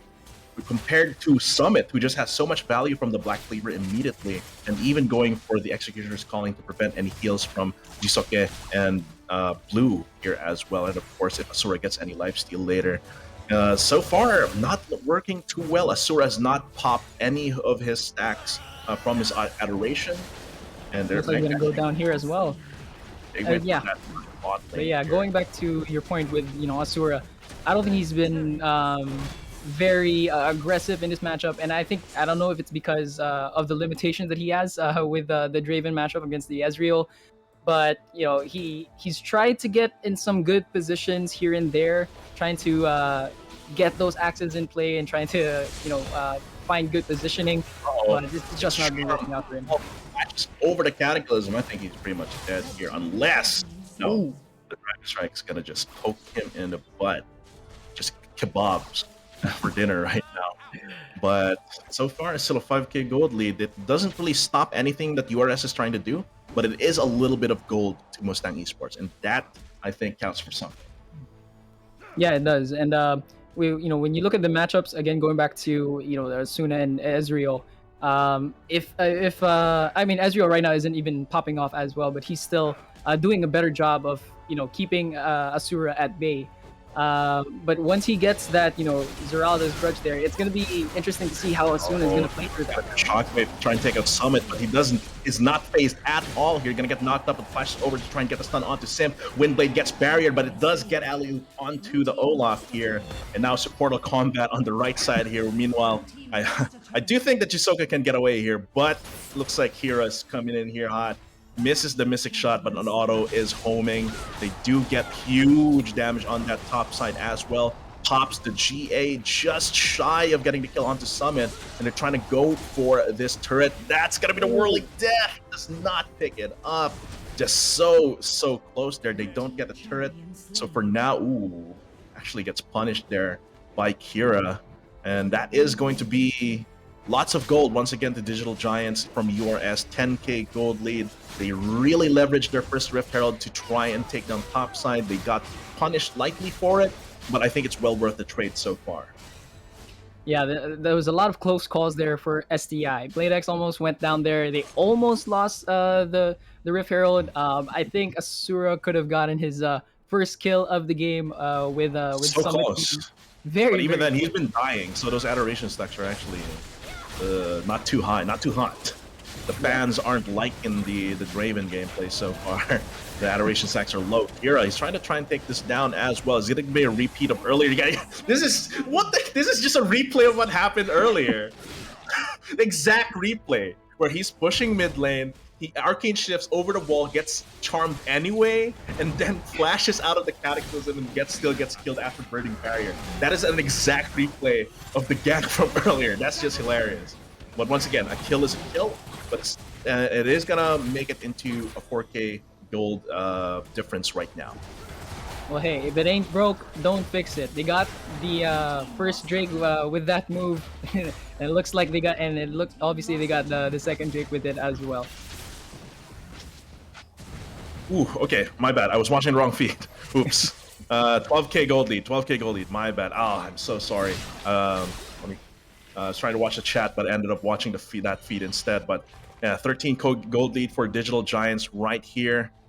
It is going to be Baron spawning. Okay, Rift Herald gonna be despawning very, very soon here. Mustang Esports. Will they actually try and go for this after that? It is going to be not much. 2 Drakes already inside of Digital Giants. I think they can just go for the Rift Herald here before it despawns. Force even more against Mustang Esports. They've got 13k gold lead here, so they can pretty much do anything. Yeah, and URS is doing a great job of just controlling the map and limiting what Mustang Esports is able to do here. URS obviously going for the Rift Herald there, but I would have liked to see SDI go for like a split push, but with the Riven in the off lane. So far. Yeah, I said, Not With able this to. type of comp, it's kind of a if you're 15k gold behind on the Draven Darius comp, it's kind of a go next situation where you just Yeah. have to think of what you're gonna do next game. Ooh, Blade's taking a lot of damage there from just a couple pokes right there. Rift Herald gonna come crashing in. Will they pull the trigger here? No, they're just gonna back off and go for mid with a wave crashing down as well on the Dragon Lane. Inhibitor turret taking down. That's permanent pressure. And now that is going to be mid lane on the run here. Yeah, the Draven gameplay, as you said, the fans are probably not liking it. But yeah, when you're playing a Draven, you gotta go all in, but still be smart and choose Mhm. your choose your strong points, choose your positioning.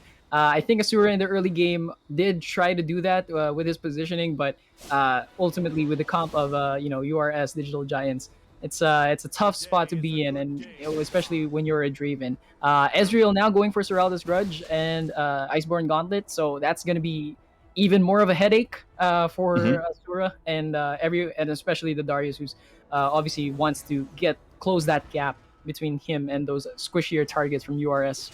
Mhm. And so far here, this comp just needs to chill. Like URS doesn't need to do anything drastic. They just need to let the game play out naturally, and that is to say, get those jungle camps. Summit trying to go for something flashy here. I don't think it's gonna be quite worth it. I don't think they needed to sacrifice the Riven to try and take the Baron, but they take it anyway. And this is good. This should be the last one or two team fights for this game so far. Yeah, I think Summit was trying to be a little bit of a martyr there with the overextending for that Baron so that his team can get the Baron. But as you said, I don't think they needed to do that. They had map control everywhere. Uh, Mustang Esports was nowhere near close to the Baron, anyways. So I would have liked to see Summit just push the lanes and call back so he could get a Baron buff as well. But alas, four buffs, four Baron buffs for URS, still very very powerful. Mhm. And the thing is, though, with this kind of gold lead, I don't think it's winnable for Mustang Esports. I think they just have to start taking notes, right? Start taking notes on what they did wrong this game.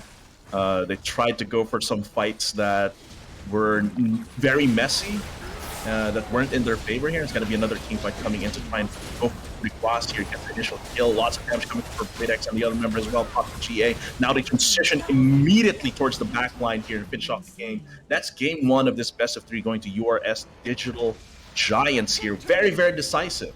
Very, very decisive here from Mustang Esports. Well, we were talking about it earlier. The Young Guns want to make a good impression, and they did just that, making a very, very dominant win in their first ever matchup here at UAC Wild Rift. There was a ton of team fights that could have gone either way in the early game, but ultimately it went down to execution, and URS was just impressive, very, very impressive with their execution in those early team fights. I think it's just the nature of the comp as well into the Darius. That's why I don't really like Darius. Even if he's popular, even if he's meta, I will usually dislike Darius pickups because it's especially compared to Riven, so feast or famine, right? Yeah. If you look at it, there's not a lot of ways for him to keep the hemorrhage stacks going. In the very first team fight where we thought that STI was going to win, but your S actually picked up the ace, we saw that Blue did not pick up any max hemorrhage stats, right? Tried to go for the hemorrhage onto two members, and Summit just disengages to not get the full hemorrhage stack, right? And he can't really apprehend the Ragnaroked up Olaf, and of course the two marksmen here can just like get out with their mobility tools. So overall, I do think that Summit has shown himself to be a strong Baron laner compared here to Blue, but we might see a change in that in the second game because we see here's the one where I blundered and was watching the FB feed instead of the Discord feed here. Kind of a lost in the time stream right there. But yeah, another Baron fight here. I think using the flag preemptively and not following up on it was a missed opportunity there. I think they were in position to follow up on that if they went for the full flag and drag. Yeah, and you talked about missed opportunities. I think for STI, there was a lot of missed opportunities in terms of just objective control and also picking which which objectives they needed to or wanted to challenge. There was a ton of opportunities for them to split Mhm. push, counter jungle to get the gold lead or close the gap on that gold lead a little bit. But they always tried to go for the engages on objectives that, like you said, had no business in being in. But yeah, I think moving on to the next game, excuse me, they're gonna Back to be the able wall. to, yeah, they're gonna need to make the most of what they have to them and not always try to contest objectives that they cannot win. Mhm. And there, I do think that the draft was played very smartly by URS, right? I do think that the Garen ban could have been the most vital ban in that game because everything else is kind of like standard, right? Mhm. For Um, sure. yeah, like Nunu, Ziggs ban are pretty standard. Zaya, I think, is targeted toward the Sasura to thin down his champion pool. Lulu as well to take out the how strong enchanter supports are. But Garen was the one that ensured the top lane did not get out of control for STI and let Summit just take over that lane in that kind of matchup right there. So Lee Sin immediately going to get banned again against URS. I think it's going to be mostly the same ban so far. Let's see if the Riven gets banned this time, though. Yeah, and there's no wondering like what could have been if it was a Riven versus a Garen matchup. We don't know if Summit was going to be able to pop off there, but I think that like you said, that ban was very crucial. But also I think just the way that URS controlled Mhm. the map and how they controlled the objectives, they were always in the right positions at the right time. Exactly. And they really played the timer of the objectives to their advantage and made sure that they had the numbers, that they had the right people on each side to take those objectives. Mhm. And that is very promising, right? For a team that just this is their first showing in UAC period, I think, right? For Yeah. the Digital Giants, not just in Wild Rift. So this is very promising for them. The Garen ban, I think, um, does indicate this is an early Garen ban. I think this indicates that it is going to be like a respect ban against blue as well. So uh, gonna come through. So the Darius on blue, we'll see if it comes up again or if he has other champions in his pool. The Nunu is still going to be banned right here. Now on the side of um, MST banning out instead of STI banning it out instead of URS. And I do think Nunu is ban worthy because annoying in the jungle. I've seen Nunu get played mid as well to just have this really big. It's like a fake smite. It's like a fake smite on mid lane that you can use on either Rift Herald or on Drake, right? So you can kind of your jungler a little bit of pressure off your jungler's shoulders to be present for those objectives because the Nunu could just like screw you over when you're trying to get that while you think the enemy jungler's on the other side of the map. You try to go for an objective, just gets chomped away by Yep. the Nunu here. Meal first pick is very, very strong. It went Yep. through. They obviously want to have regain that control from URS after URS showed just that really immense maturity when it comes to map and jungle control. So hopefully with this Camille pick, they SCI regains that control, and we'll see how the next succeeding bands and the next succeeding picks goes. Nami and Graves going on the side for URS. Surprised that they didn't go for Lulu here if they're going for the Graves, but the Nami I think is a very good alternative to that as well, especially now where Nami can really apply her buffs. Like when she gets like the Ardent Sensor, even the Staff of Flowing Water, it's gonna be a lot of enchantments for the rest of URS. I do think it synergizes quite well with the Graves as well. I'm loving the Galio Camille Pantheon too. Okay. I'm loving the Galio Camille from Mustang Esports. The Pantheon is I'm kind of iffy on, but it's still global presence to add on to the Galio. So there's potentially a lot of four-man dives bot lane or top lane that can happen at any moment, which is absolutely scary, right? So Yeah. this is gonna be very tough. Oh, with a virus on that, virus on against the Camille Galio. they should be very feeling confident if they're going to be picking that up, even if Varus is like hotly contested as a marksman. Yeah, and it's all going to depend on how well they play this Nami and Varus combo in the bottom lane. You know, it's very tricky to play Nami as a support. Obviously, you want to make sure that you're hitting those bubbles of hers in order to get that knockup, and that's a really long knockup, especially with in Wild Rift. So Varus can definitely build off of that. We see the next bans here are Fiora, um, Corki, Kaisa, and Olaf It's for open the here. final bans.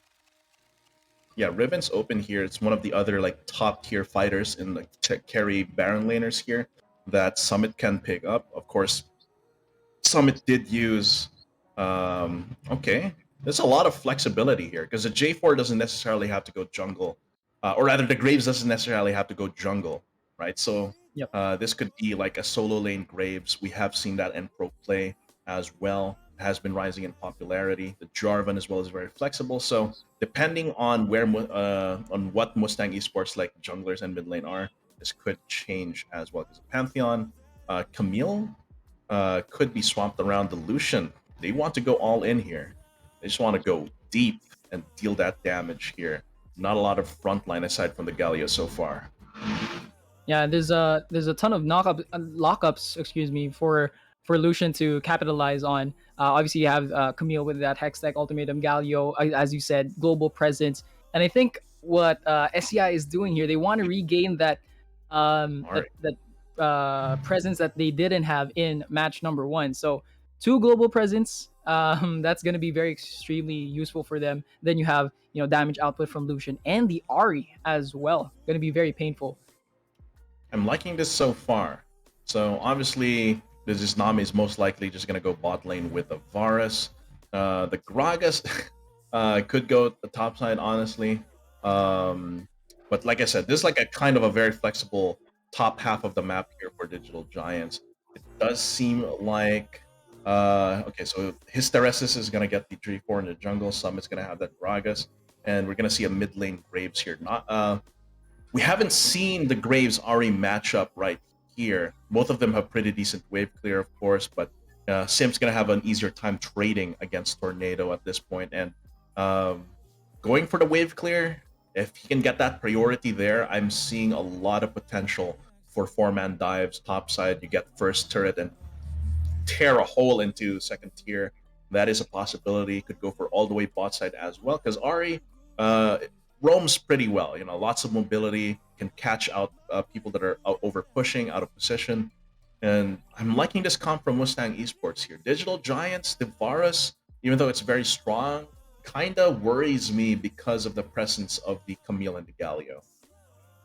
Yeah, and you mentioned about the Ari. I think it's going to be important for Ari to roam those lanes to make sure that she's helping in the top and the bottom lanes, because that's how you're gonna snowball as an Ari in Wild Rift. It's gonna be how well you make the most out of the presence that you have from the mid lane. So that's gonna be interesting to see. Varus, I agree with you. I think it's gonna be very tricky, but if Varus does pop off, and then you have that tidal wave from Nami, it's gonna be a lot of CC, and it's gonna be a headache as well for STI. But let's see how that goes. Indeed, will be okay. So URS is having a more defensive standard posture here, where they go to keep the entrances of their jungle secure. Don't want to have any invades here from Mustang Esports trying to pick off any one of their members, and they can't really fight. They could try to fight, but it's not going to end too well for them level 1, so they're just going to go straight for it. And this is usually how it goes, right? With the Graves in mid lane, you could have the Lulu or the Nami both work, coming around mid lane every so often while leaving the Varus to go bot side and be left alone and self-sufficient. That's a big trade there against Tornado, but of course going to get healed up by Kafu here. So what Kafu is basically going to be doing is like roaming between top and mid regularly in between recalls to enable both of these marksmen here. So that's going to be a really interesting thing to see here. Of course, behind a little bit in terms of XP, but shouldn't be too bad. Kira, though, aggressively posturing here, gets taunted. That's going to give Asura a little few free hits right there. Trades coming through. Flash is going to get burned for both marksmen. Kafu burning the heal as well, so Jisoke actually comes out of that ahead.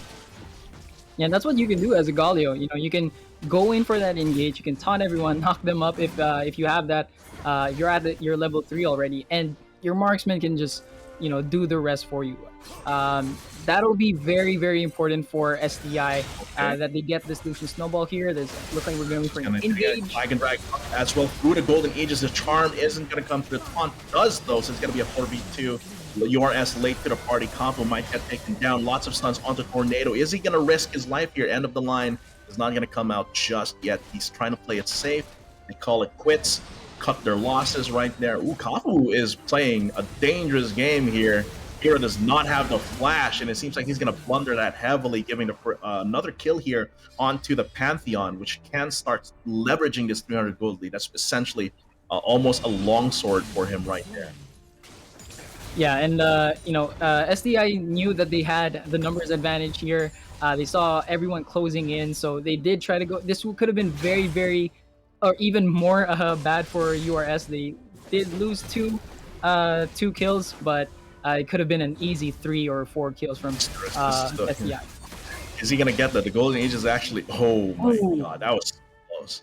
The shield there from Bladex could have been nasty here against Hysteresis, but in the end, he is able to flash out of turret range. That's a big, important kill right there, and that is gonna pretty much even up the mistakes that URS did earlier.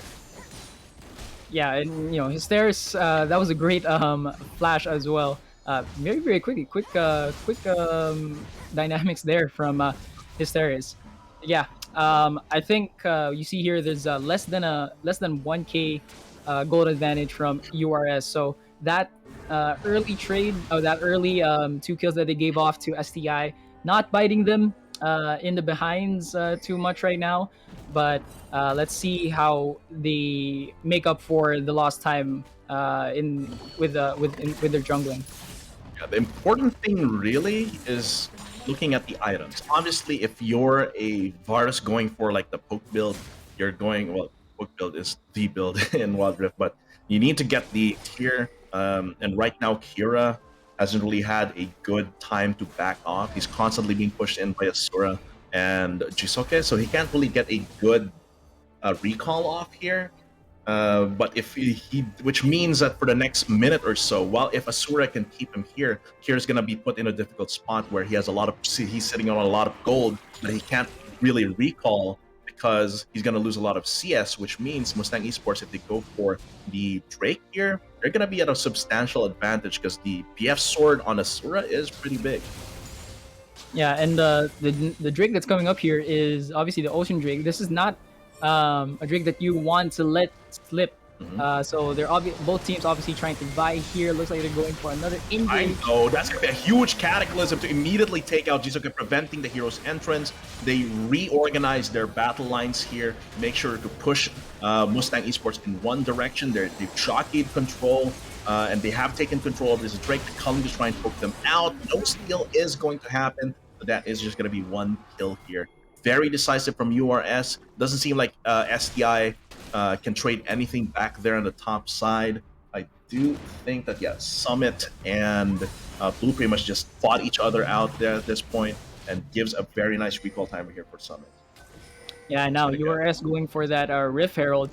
It was interesting to see that Bladex did use his ultimate a little bit too early, I think, with the Drake spawning, but that losing Jisoke just lost a lot of confidence as well. For many of these members, except for Chain of Corruption, is going to go in for the flag and drag. It just crosses the flag and drag, goes for the pincer with the rest of his team, and now URS's formation is completely broken. They've broken the center, they're crashing through, they've captured the pieces of Mustang Esports, and that is going to be an ace. That was absolutely beautiful here from Hysteresis to try and set up that pincer just by going for the flag and drag. So you see here, it's a little bit nice, just goes for the 2 and 3, right? Just crosses over where he's actually needed while CC. Right, and that's great control there from Hysteresis, making sure that he's disrupting the formation of STI and not getting them close to that Rift Herald, and that Rift Herald is going to be very useful to them. Obviously, now that they got two towers to their name, URS. And they've opened up the center as well. It gives them a little bit more freedom to maneuver around. Items being completed. Yeah, at this point, the Manamune has been completed, so my point earlier about Kira being a bit behind is now moot. He's now built up his item. He's actually ahead by a long sword and a half in terms of gold for Asura. And I'm liking this. They've got a pretty good power spike here with a BT crit onto, and he's building into his other crit items here. Tornado, I think. Is that going to be the Solar Charge Blade here for Tornado? Let me double check here, but Hysteresis Looks as well. like it. Black plus, the BF sword gonna give him a lot of burst damage. So EORS is actually not going for tankiness here. They want to finish the fight fast. Yeah, I think with Tornado, his build path right now, he wants to go for that engage and try to make the most of his damage. Right, you're gonna come over, having to flash over, gets trapped in the Hextech Ultimatum, gets the backup from the wave. Not enough damage coming through, but here comes a Cataclysm. Here comes the collateral damage. Tornado's jumping in to keep Asura out of the fight while the rest of his team picks up the pace. They have a lot of damage. If they can split up the team of Mustang Esports, they can out-damage when the teams are divided. So let's take a look at that pile of corpses on that top river. 1 for Ace, once again for URS, and a beautiful, let's break down that replay, KBD. Well, yeah, you see here Camille coming in with that Hextech Ultimatum, singling out the Varus, but still not able to. Too much damage here coming from the side of URS. Obviously, that's why you want the Nami on your side. That's some insane sustain. Kira survived for so long for a Varus in a Hextech Ultimatum. Exactly. And with no stasis enchant as well. Yeah. So that's a testament to why the URS pick Nami. They want that sustain, they want that presence in the team fights, and they want to make sure that if Camille, Galio, or Pantheon does go for that engage on Varus, because again, he is a very immobile target, they want to make sure that Varus at least has a lot of regaining HP throughout those team fights. And once again, Mustang Esports from STI West Negros is put in a difficult position where one of their champions is very feast or famine, and they're heavily behind 10k. It's going to be another force spy by URS here. Blades is going to be the next target. Not going to pull the trigger on the Cataclysm just yet. They don't have enough intel, or rather, they don't think they're in a position where they need to fight fully. They just need to push them out and take Drake. URS Digital Giants here, looking to be once again making a good impression in Division B. They know their decisions. They stick with their decisions. And oh my God, Summit assassinates Asura right there. They're gonna get the knockup as well. Summit, oh, not being able to get that as well. Will Hysteresis go for it as well? It forces the Spirit Rush. Lots of damage coming through. The flag is just gonna miss that fluffy tail by a little bit. But while all of that was happening, Baron lane turrets getting absolutely demolished, and mid lane gonna get opened up. URS playing Mustang Esports like a fiddle. Yeah, and again, no control whatsoever from STI with this map. Picking the Pantheon and the Galio could have given them a ton of map control and a ton of presence throughout the entire map, but unfortunately they just weren't able to capitalize on that advantage. In the first game, they tried to go for an early game comp, with the Darius and with the Draven, and now they try to go for a late game comp, but still not able to capitalize, still not able to build up on it. But yeah, this is a tough spot for STI, especially with URS now. Two very important Drakes to their name, and still not losing a single tower on their side. And once again, this is a comp from Digital Giants that is actually less well-rounded than we initially said, right? Like we said, oh, this is pretty well-rounded, but the way they itemized and the way their keystones are set up is actually going full offense. And the way they do these team fights, earlier how they did team fights was they split up the formation of Mustang Esports. So there's gonna be like a 2v3 and a 3v2 happening, but because each of the members has so much damage individually, like Kira, Tornado, Hysteresis, and Summit, they all deal a lot of damage individually, so they can actually outpace a split fight like that. Here's going to be a huge wave coming through. Tornado going to come in just guns blazing. Hysteresis looking for an in, gets a 3-man dunk there. He might actually get taken down, but look at the shield from the Starax is going to let him live, plus the healing from Kaku as well. Double kill goes to the graves like a tornado, like a hurricane coming through, destroying everything. That's going to be an assassination with explosive cask, an act of terrorism from Summit in the UAC, and that's going to be a fully exposed Nexus here. URS will have to back off here to not give any shutdown goals to Mustang Esports, so they're playing this by the book. Then they are going to be backing off and coming back later with an almost 20k gold lead. I kind of feel bad for Asaru there. He thought he was in the clear. He thought that he was gonna, get that HP at home base, but Summit just coming in out of nowhere and picking him off. Great execution there from URS, and you can see here from the itemization, a ton of sustain here. Obviously with Graves, you have that Bloodthirster. That's gonna give you a lot of regaining HP, and you pair that up with the Solari's Charge Blade, and obviously with Nami's skills. You're gonna have a lot of fun just going all in and not having to worry about dying in the next 2 seconds. Really liking the harmonic echo as well. Obviously, they don't really need these type of flowing water. It's going to be a 1v3 here for Tornado. He does have the life steal. A lot of damage being blocked by that shield. That is just crazy. The fact that Tornado can lifesteal from that amount. Nice charm there to deny, but I think he's just going to have to leave their Camille behind here to try and poke shot. That's going to be the end of the line for him. Meanwhile, the Assassin Gragas coming in hot as well. They're just going to come marching in. They're playing it once again by the book, waiting for the minion waves to come through before going for the Nexus here. Tornado trying to go for the Nexus. The rest of the team trying to play keep away, but I don't think URS is going to get stopped here. They're going to come in with a Dragonfall with a man drop, but not really doing much here as the Ahri gets taken down. The Nexus is destroyed. A decisive win once again for URS. A great start to their UAC careers, their UAC run. And this is going to be a 2-0, moving on to the next in the double elements brackets. Well, it's another sweep and another dominant performance from URS Digital Giants. These kids are showing off that they belong in this league, and they're showing that they're mature enough to know the priorities that they want, the objectives that they want, the control that they want, and the picks are very good as well. Execution top tier. You just see here with this final play, they wanted to go for the tower as much as possible. Great taunt there by the Galio coming in, but unfortunately, the man drop.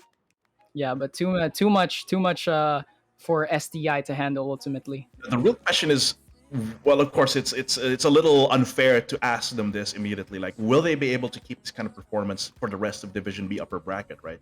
Because there's a lot of other strong teams in Division B, and if ever they get to face like team from Division A, what's going to be the verdict on that? But I'm expecting a lot. I knew URS had potential.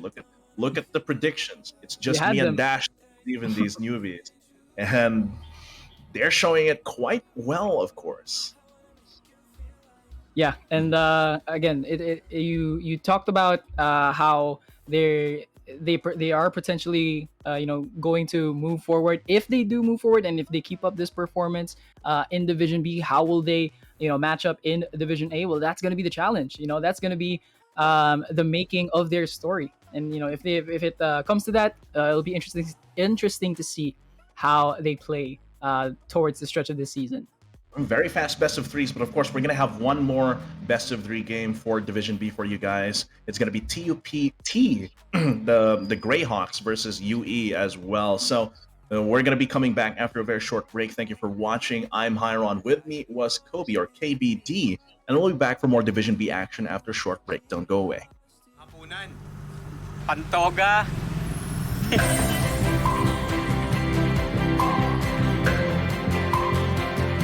Atin ang pangarap. Atin ang pagsisikap. Atin ang mundo.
Manong Fishball ang tawag sa kanya. Everyday siya kung dumating. Kaya parang institusyon na siya dito sa area namin.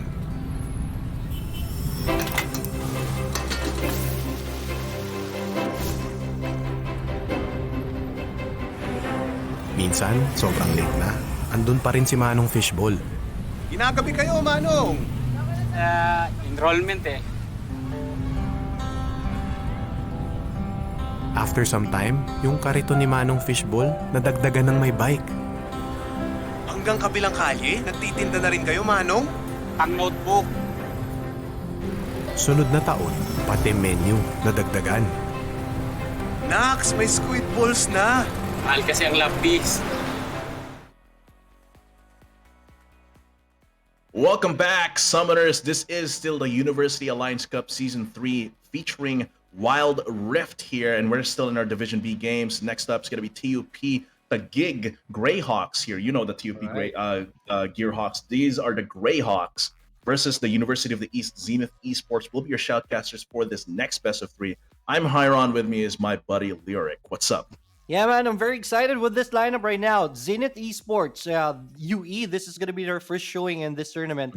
While TUPT, they had a good run in the last tournament, right? Yeah. They went all the way to winners finals in Division B. They lost there, and then they lost losers finals. So at the very least, they were in both finals for the brackets there. So this is still pretty much the same. Is it? This is not the exact same roster, I believe, but they still have that kind of history and the mentorship from the previous members, of course. So we're gonna see, of course, Camille being banned, which is they are on blue side. So it does mean that they don't want to pick up Camille first pick. It might mean they have a different kind of power pick in mind, but we're gonna have to see.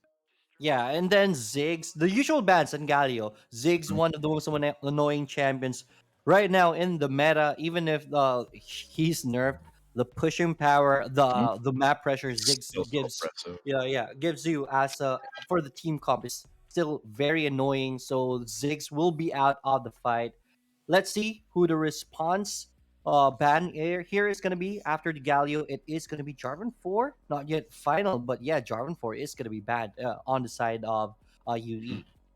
So, of course, that's like a big combo, right? Like the Ziggs, Jarvan, Cataclysm into just to get those 3-point shots out there. Right, true. With a Mega Inferno bomb, but even then, J4, very flexible champion. It's in the same wheelhouse as why Camille is strong, but obviously I wouldn't put J4 in the same power level as Camille, but it's the same deal where it can go top or it can go Baron lane, it could go jungle, and that's gonna mess up the way you predict the drafts. Kaisa gonna get locked away, which means that they don't want Greyhawks to be aggressive. They're taking away big combos here that are for all-ins. Like the Kaisa, Galio, Camille is like the trifecta for diving when it comes to these lanes. Sure, definitely. The Jarvan 4 ban. I'm not really used to see a Jarvan 4 ban, but technically this will tell us that UE is gonna be picking a team composition that really will excel with the Jarvan 4. We're not seeing the last ban right here for UE. Did they miss a ban? But yeah, this tells us that Olaf should be UE has a plan of getting the Olaf. But good job by TUPT denying that. When you ban a Jarvan 4, that means to say that you want to get an Olaf because that's a direct counter on an Olaf. Oh yeah, there's no way for Olaf to run out. But yeah, they get it here at this point. Read. The Nunu, I love the Nunu here as well. We have been seeing, of course, jungle Nunu is the classic, right? Well, but mid lane Nunu is also a thing. Deals pretty decent damage. Of course, the wave clear isn't as isn't as good as a lot of the popular mid laners, but the sheer utility it brings when contesting objectives and when the skirmishes start, you ambush someone with the absolute zero from the brush, it's gonna be a world of pain. Let's see how they Irelia left open. Yeah, Irelia is gonna be picked right here. I guess that's gonna be a Baron lane Irelia. Nunu, one of the strengths of Nunu really, as a Baron laner. It's not just a snowball, but the mobility that he has. He can rotate top, bottom, or mid anytime he wants to. And once those that snowball hits you, and then all the combo out there with the CCs, that's gonna be a dead lane if ever Nunu just hits his skill. That's why Nunu is very strong right now. He doesn't do a lot of damage, but those CCs are gonna be a nightmare for the opposing team. And there it is, classic combo. Olaf and Lulu is gonna be picked right here by High speed. TUPT. I would have recommended for Zeus team to get the Lulu to deny the Olaf Lulu combo, but they went for the Irelia instead, which means that they are still confident to face up against an Olaf Lulu. Let's see how they're gonna be planning it. They're hovering over a Braum, and then Corki is the ADC for TUPT. I could also go mid lane here for Greyhawks, and I do like it. Enchanter support Lulu or Nami with two marksmen, like say Graves or Corki mid lane with another marksman on Dragon lane, which means that you can stop by, get some support for that mid lane, while the Right. bot lane carry or the Dragon lane carry farms by himself and stays safe. Could be a Varus, could be an Ezreal, and Ezreal slash Varus plus Corki is obviously a very potent poke combo as well. But let's look at the second banning No phase bans again. here. No bans, so they're really skipping these bans. Yeah, I'm not sure if they're doing it on purpose. They're laughing If it's right on now, so I guess it's Okay, so it's I a guess it mix-up. is on purpose. They have a plan here. Obviously, we have seen no ban strats in a lot of different MOBAs here, but Right, and they are on red side for this a second phase of pick, so they will be able to get something priority. They have to impress me with their first pick here in second phase, right? Yes, Right. If definitely. they don't pick up something that's like absolutely bonkers, I'm gonna be like, what are you doing? But we'll see. We'll see. And Renekton being banned out here, which does indicate to me that the Greyhawks may not be expecting this Irelia to actually be in Baron lane. Yes, most probably. So TF Okay. is gonna be the last ban right here. I love that. The map pressure TF gives the team is really scary, especially Take you're the running an Galio to Olaf. left here. Olaf runs towards you, and then TF suddenly arrives, and that's a sure kill right there. So they don't want TF to come up. Let's see who the last ban of this tournament is gonna be. It is going to be the Oriana denied onto the side of ZE. So yeah, let's see who their pick is gonna be. You're waiting for this, man. Who do you think you're gonna get? For this one, they only have a pretty strong. Like they could go for a Lucian here if they wanted to. True. So just to synergize with a Braum a lot, though we don't really see a lot of Lucian too much nowadays. The Kaisa is banned here. I Banned, think the Lucian would be the next best alternative if we want to go for that Maybe an aggressive mark. Ezreal. Ezreal could work. Give the Varus over to Greyhawks and take the Ezreal further yourself. Ezreal Braum also very powerful. The Mystic Shot Right. still procs the concussive blow stacks. And And they have a lot of damage with the Irelia and the Ari already, and the Ezreal is just going to be supplementing that as well. So they get denied the TF, they ban out the Galio, so they All right. take Pantheon for themselves here for the map pressure here. who's gonna So be the this, mid? yeah, likely Is this, we did see a mid lane Pantheon last game, or Yeah. jungle Pantheon last game rather, but there's an Olaf, so Gragas. it's gonna be a Mid laner Gragas, most likely. So probably. Gragas. Yeah, most probably a mid Gragas right here. So it means to say it's either Pantheon or an Olaf jungler right here. Last pick for University of the East. It is gonna be an Israel by Geo. So I love that so far. They have a very good support to really tank things up, deny Corky's rockets. But it is going to be very scary because the lineup of TUPT is going to go all in. The charge is going to be led by the Olaf. So you will have to make sure that you're going to be able to control this Olaf for yourself.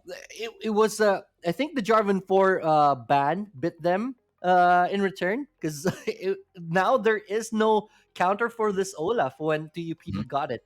So I No, think they I'm do have a really lot favoring of him. mobility, right? Their damage here has a lot of mobility. So Right. the relic dance around the Olaf, but obviously that's not ideal. But the important thing is Arcane Shift and Spirit Rush here for the two main carries here for True. Zenith Esports. That means that Olaf will have to run a few more meters, right? And a few True, more true. meters in Ragnarok, since you no longer have the resistances from that.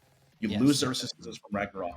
It means that you're probably going to be walking up to accelerate or the Ari here at around like Uh-huh. 30% HP, Yeah. and that might be enough to disable that Olaf.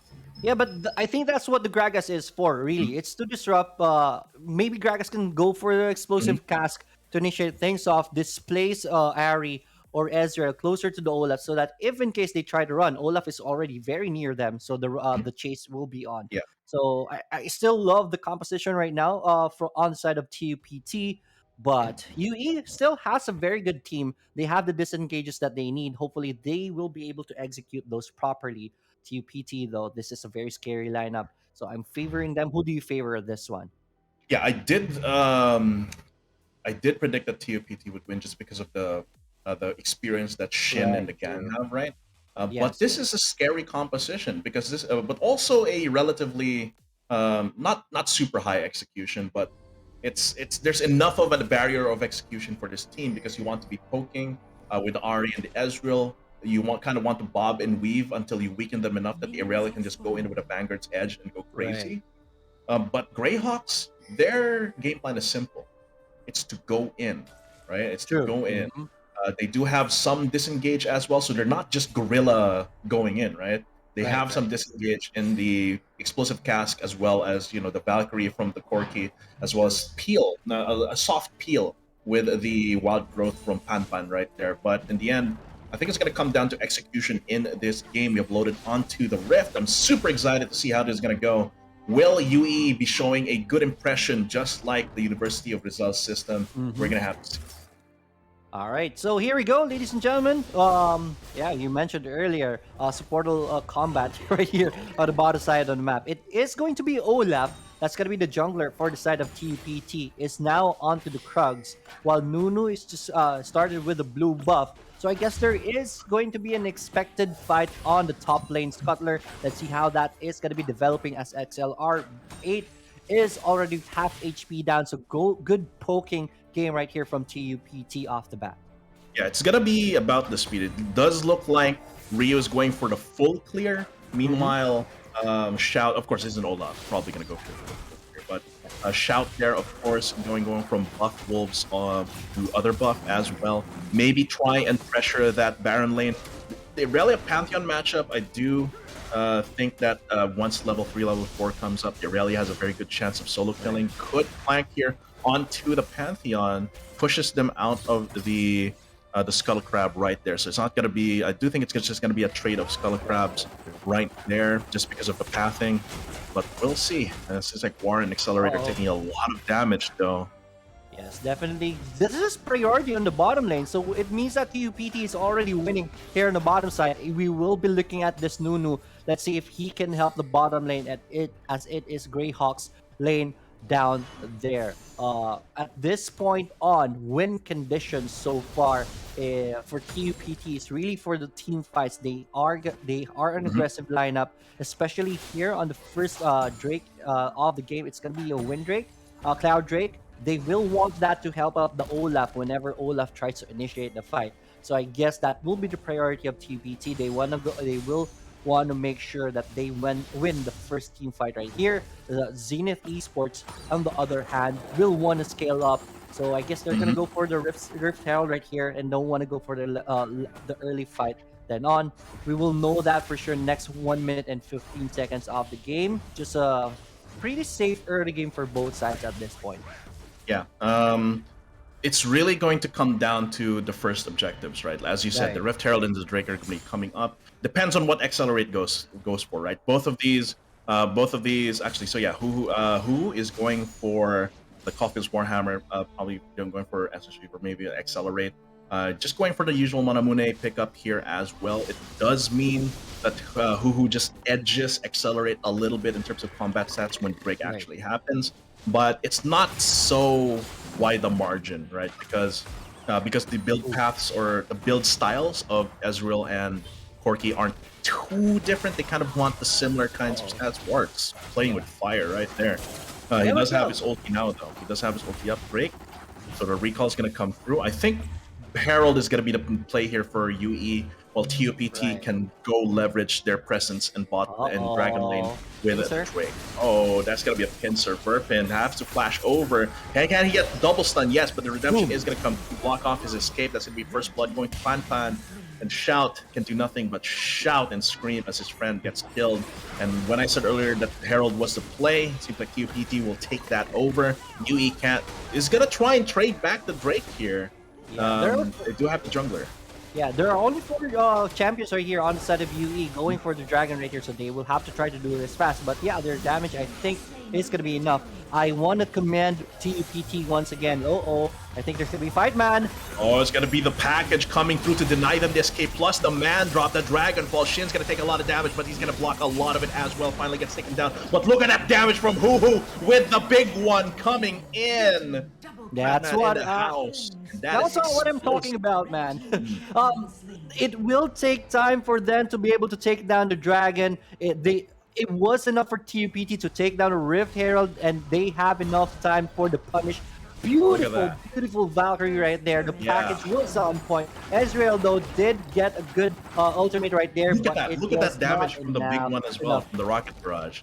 So this is just all-in offense here from TUPT. That was a very good exploitation of a weakness here by TUPT. They knew that UE is on the back foot because UE, they wanted to go for Herald. They were forced to go onto Cloud, which means their Cloud take was delayed, which means TUPT, with the amount of, they have the package plus the Dragonfall as well. So it's going to be a gank attempt here with a snowball. Going to get knocked up. Can Verpin actually follow up with the flawless duet? Actually gets the stun.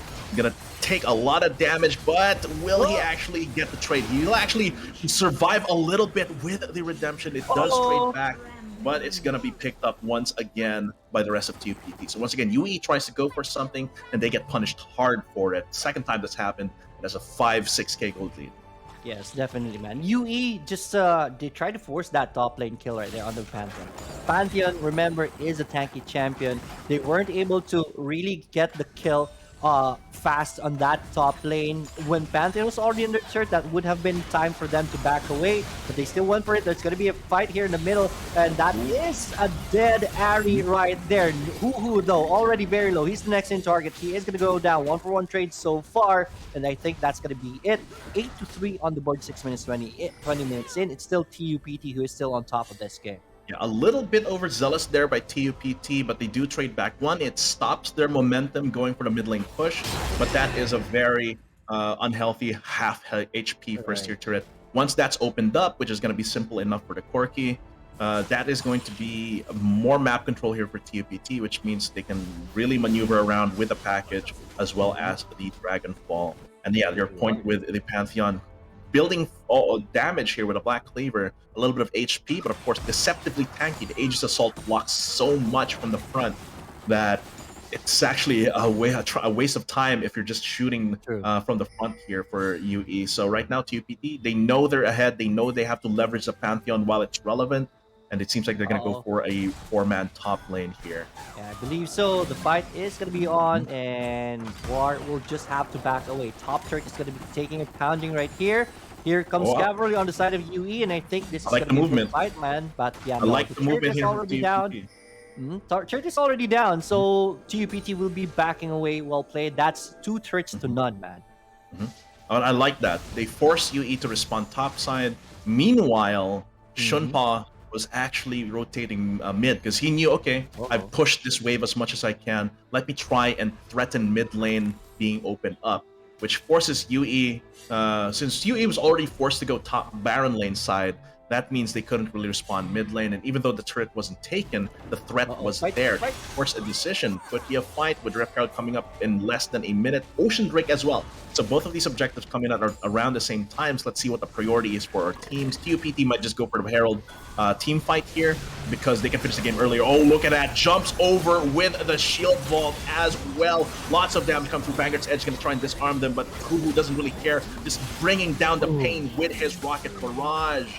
That is going to be 2-3 kills here, and likely a Rift Herald being taken. Gonna go in with a package as well. Misses the Rocket Barrage, but can he get it? Yes! Gets the kill. That's gonna be an ace mid lane turret, plus the Rift Herald being taken by TUPT. Greyhawks here. Let's break that down. Yeah, man, this is what happened right here. The Nunu to initiate right here. The snowball is not gonna be a thing. Look at that cast right there, just placing everyone, and it was havoc from that point on. Very good ultimate right here from the side of UE with that with Verpin's ultimate, but it was already too late. The chase, we weren't able to see the chase right there, but who with the package to chase down two more champions on UE side. They were running, but when things are much closer in that behind mirror, and they thought they were safe already, but who cleans up and completes the ace. Rift Herald is the target right here. UE is in the area also, and I guess this is going to be another big fight for this game. UE making the call. Maybe they'll give up the Rift Herald to try and shove top lane, but the Dragonfall is going to come through. Pincers the bot lane here, and Waft and Shout and Sins are going to go down. Vanguard's Edge going to come out and try and dance around them, but there's too much damage coming in from Who. And even if this Cork is disarmed, he can still Another go for his ace, man. Another ace here. 13k gold lead. Yeah, look at that. The score just suddenly spiked 18-3, and look at the gold lead, man. This is already scary for UE at this point, and we don't have the Baron even just yet. Inhibitor turrets are taking damage at this point. Top turret is going to be the next target for TUPT. But that fight right there at the top, UE risked too much. It would have been better for them to just give that Rift Herald out. But they took a fight, and that was a 5-0. It was a regretful decision for UE. And at this point, the game is snowballing out of control in the UE's hands. There is another fight in top lane. The damage coming in from that Pola is coming through, does not care. Knockup from the Wild Growth ensures that they stay where they are. And at this point, yes, we can say that the comp from UE can scale with the Ezreal and the Irelia, but I think it's a go next, right? It's a 16k gold lead, and TUPT Greyhawks has the comp that thrives in this kind of mode. So I think UE needs to reassess their play, take some notes, get ready for next game, because I don't see them coming back from this unless the game lasts like 10 more minutes. Yes, definitely, man. It will take a miracle for UE, unless TUPT throws this one big time. But I don't think they're going to be doing that in this caliber of a tournament. So let's see. TUPT, no need to risk anything at this point. Pressure is on UE's side. So all they can do is just macro this game to win for game 1. 21-3 at 11 minutes, 30 seconds in. There is no way for you to lose this game if you just play this one nicely on bottom lane. Shin is they're going to try and cut off bot lane here. Shin does have the sprint push to get away, but there's just way too much damage. The Ahri is going to be able to escape, but the Nunu is on the chopping block right now from behind. There's going to be a 2v4 happening right now. Vanguard's Edge, Shin flashes over. Look at that huge heal, though. That is nasty. Well, the rest of the damage gets picked up by the rest of TUPT. Once again, I'm not saying they can't throw this, as in there's no way they can throw this, but the way TUPT has been playing, it's not likely that they will, because the movements are clean. They know when to back off. They know just when to rotate and strike at the heart of UE.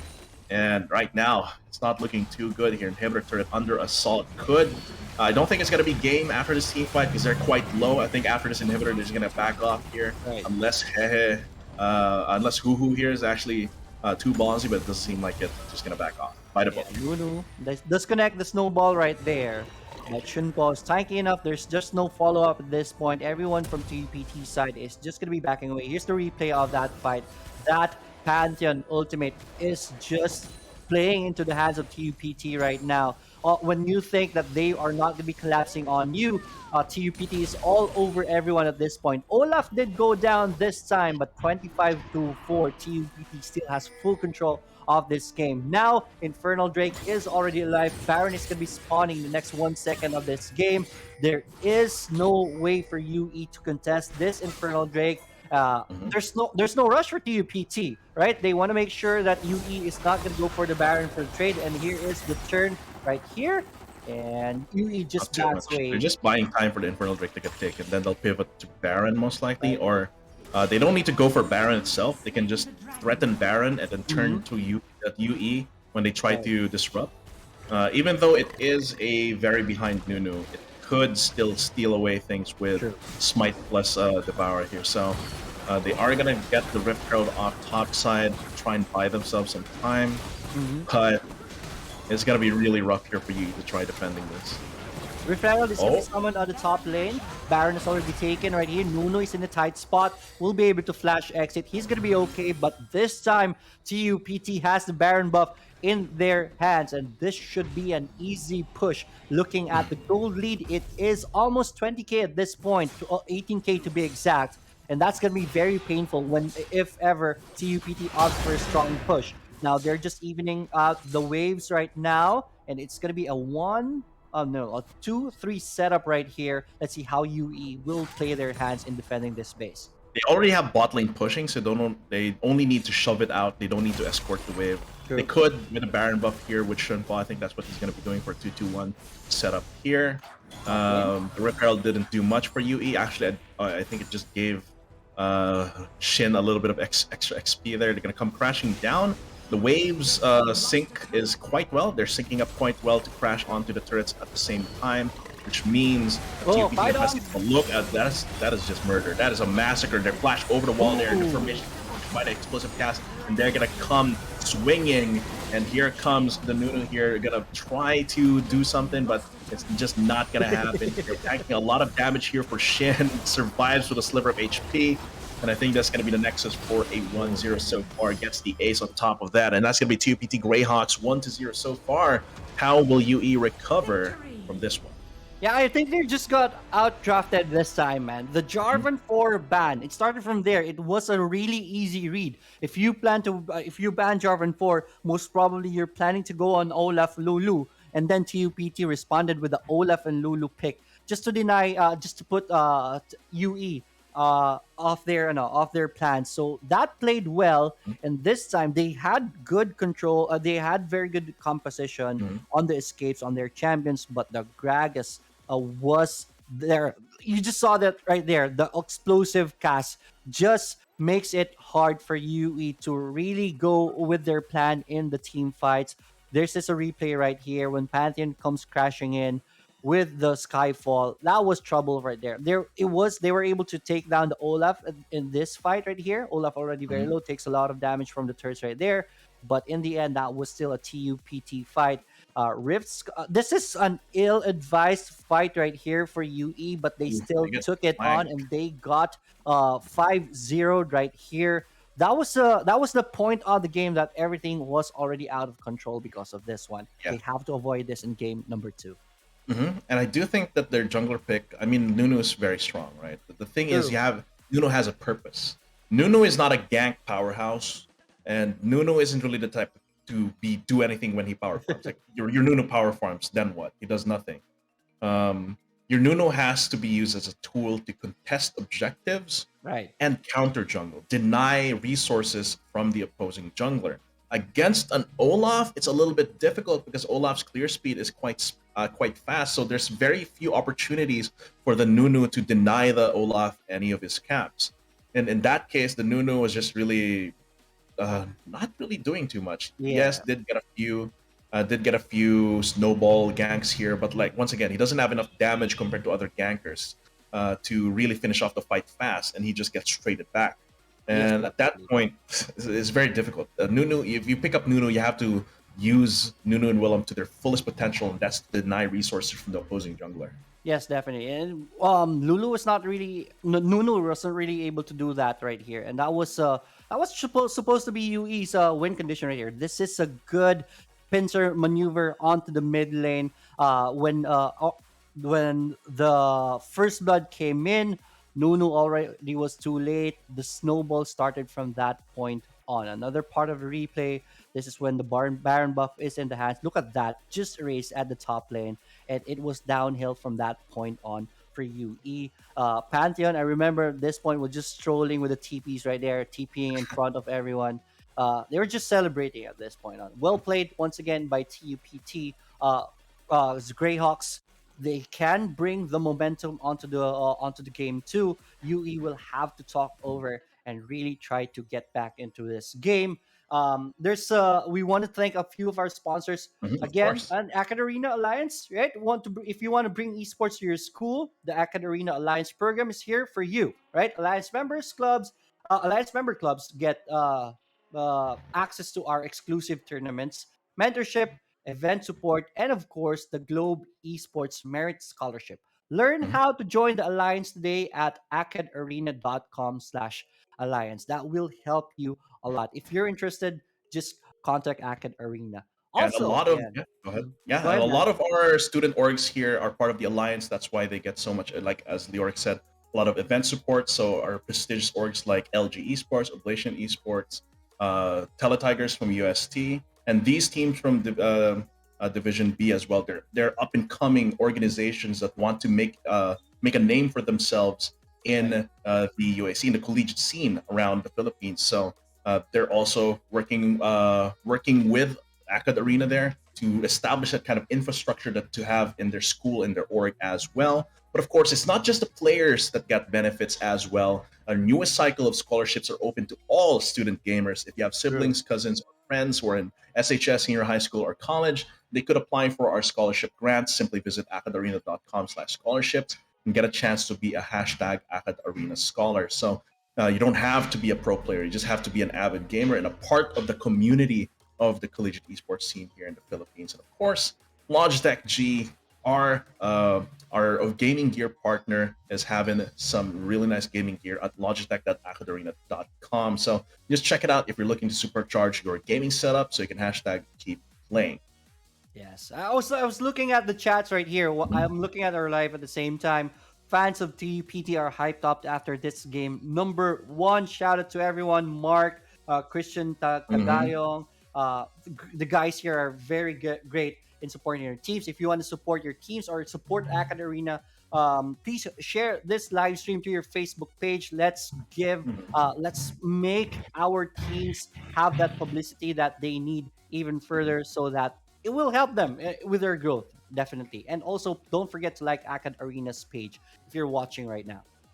That's fb.com/AcadArenaGG. If you're watching on Facebook, you already know that. But if you're watching on twitch.tv/AcadArenaPH, you can go over to our Facebook page for more updates as well. And of course, we are partnered with Twitch Student as well. They are our official platform partner for UAC.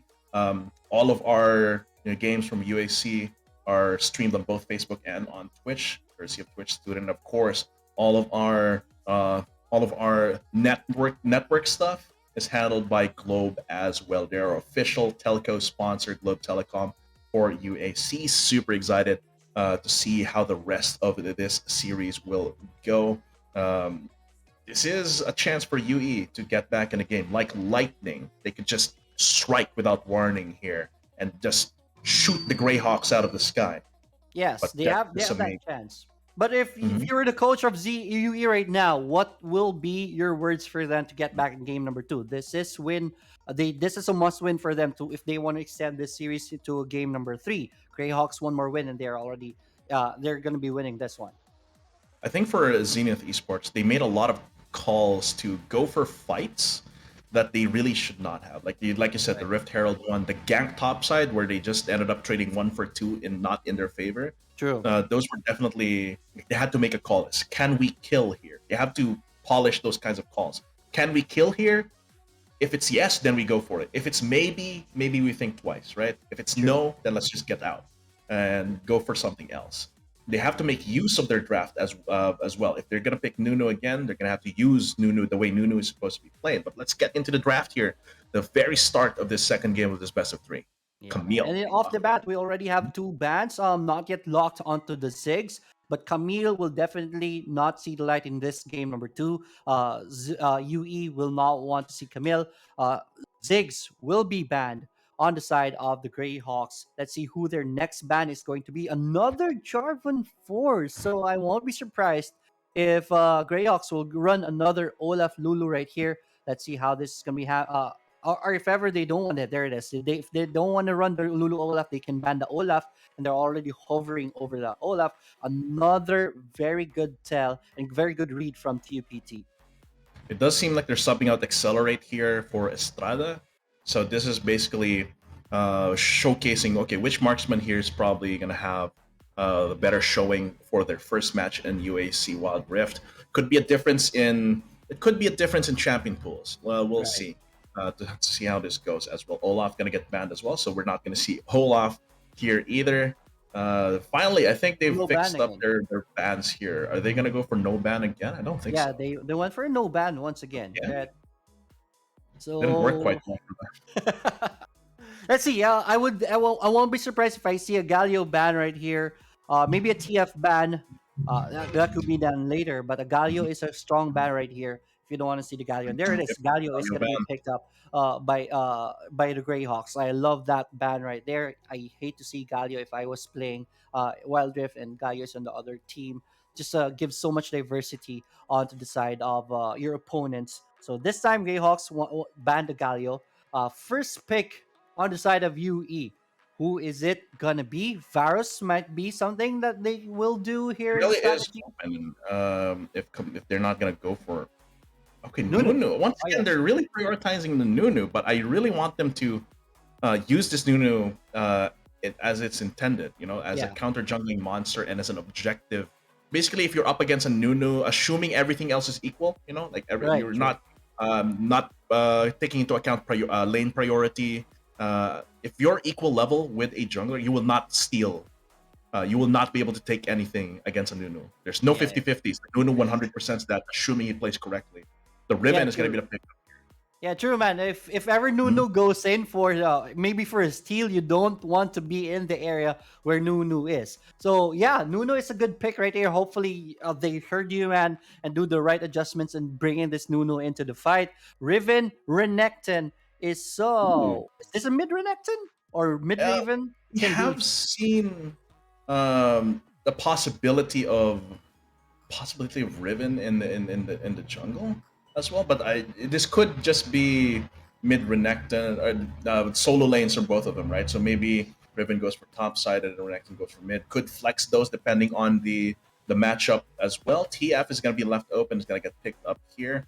I kind of like this with the Nunu. This Right. ensures that the Nunu can counter jungle and he can feel a little bit safe knowing that if he gets caught, he can go for a 2v1 or a True. 2v2 in the jungle.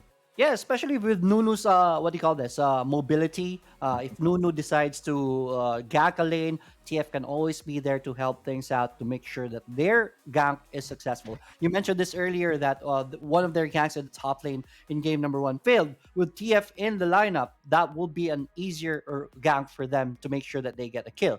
Next is Brom and then Corki. Once again, we saw how strong Corki is in the hands of TUPT. Let's see if they can. They're going to be able to bring that Corki prowess again in this game number two. Denying them the Kaisa, it does mean that they want to stay aggressive in lane without getting punished by Kaisa. The Darius as well means that okay, so the Darius could tell us that this is the Riven, because the On the Riven top lane, can right? dance around the Darius's range, but obviously one wrong move and the hemorrhage stacks are gonna keep coming. So the Nami and Lulu, so they're really trying to disable the Corki here Right. for Huhu, but uh, the Janna, I think Janna is substantially weaker than Nami and Lulu, Right. but it Right. still gives a lot of disengage potential. Yeah, because if you were Zenith Esports, right? Corki, you know that Corki goes in with the package, and a Lulu overgrowth, wild growth. I mean overgrowth is gonna help Corki in that aggression. Right, yeah, Also, coming in. Anami can always go in with the tidal wave.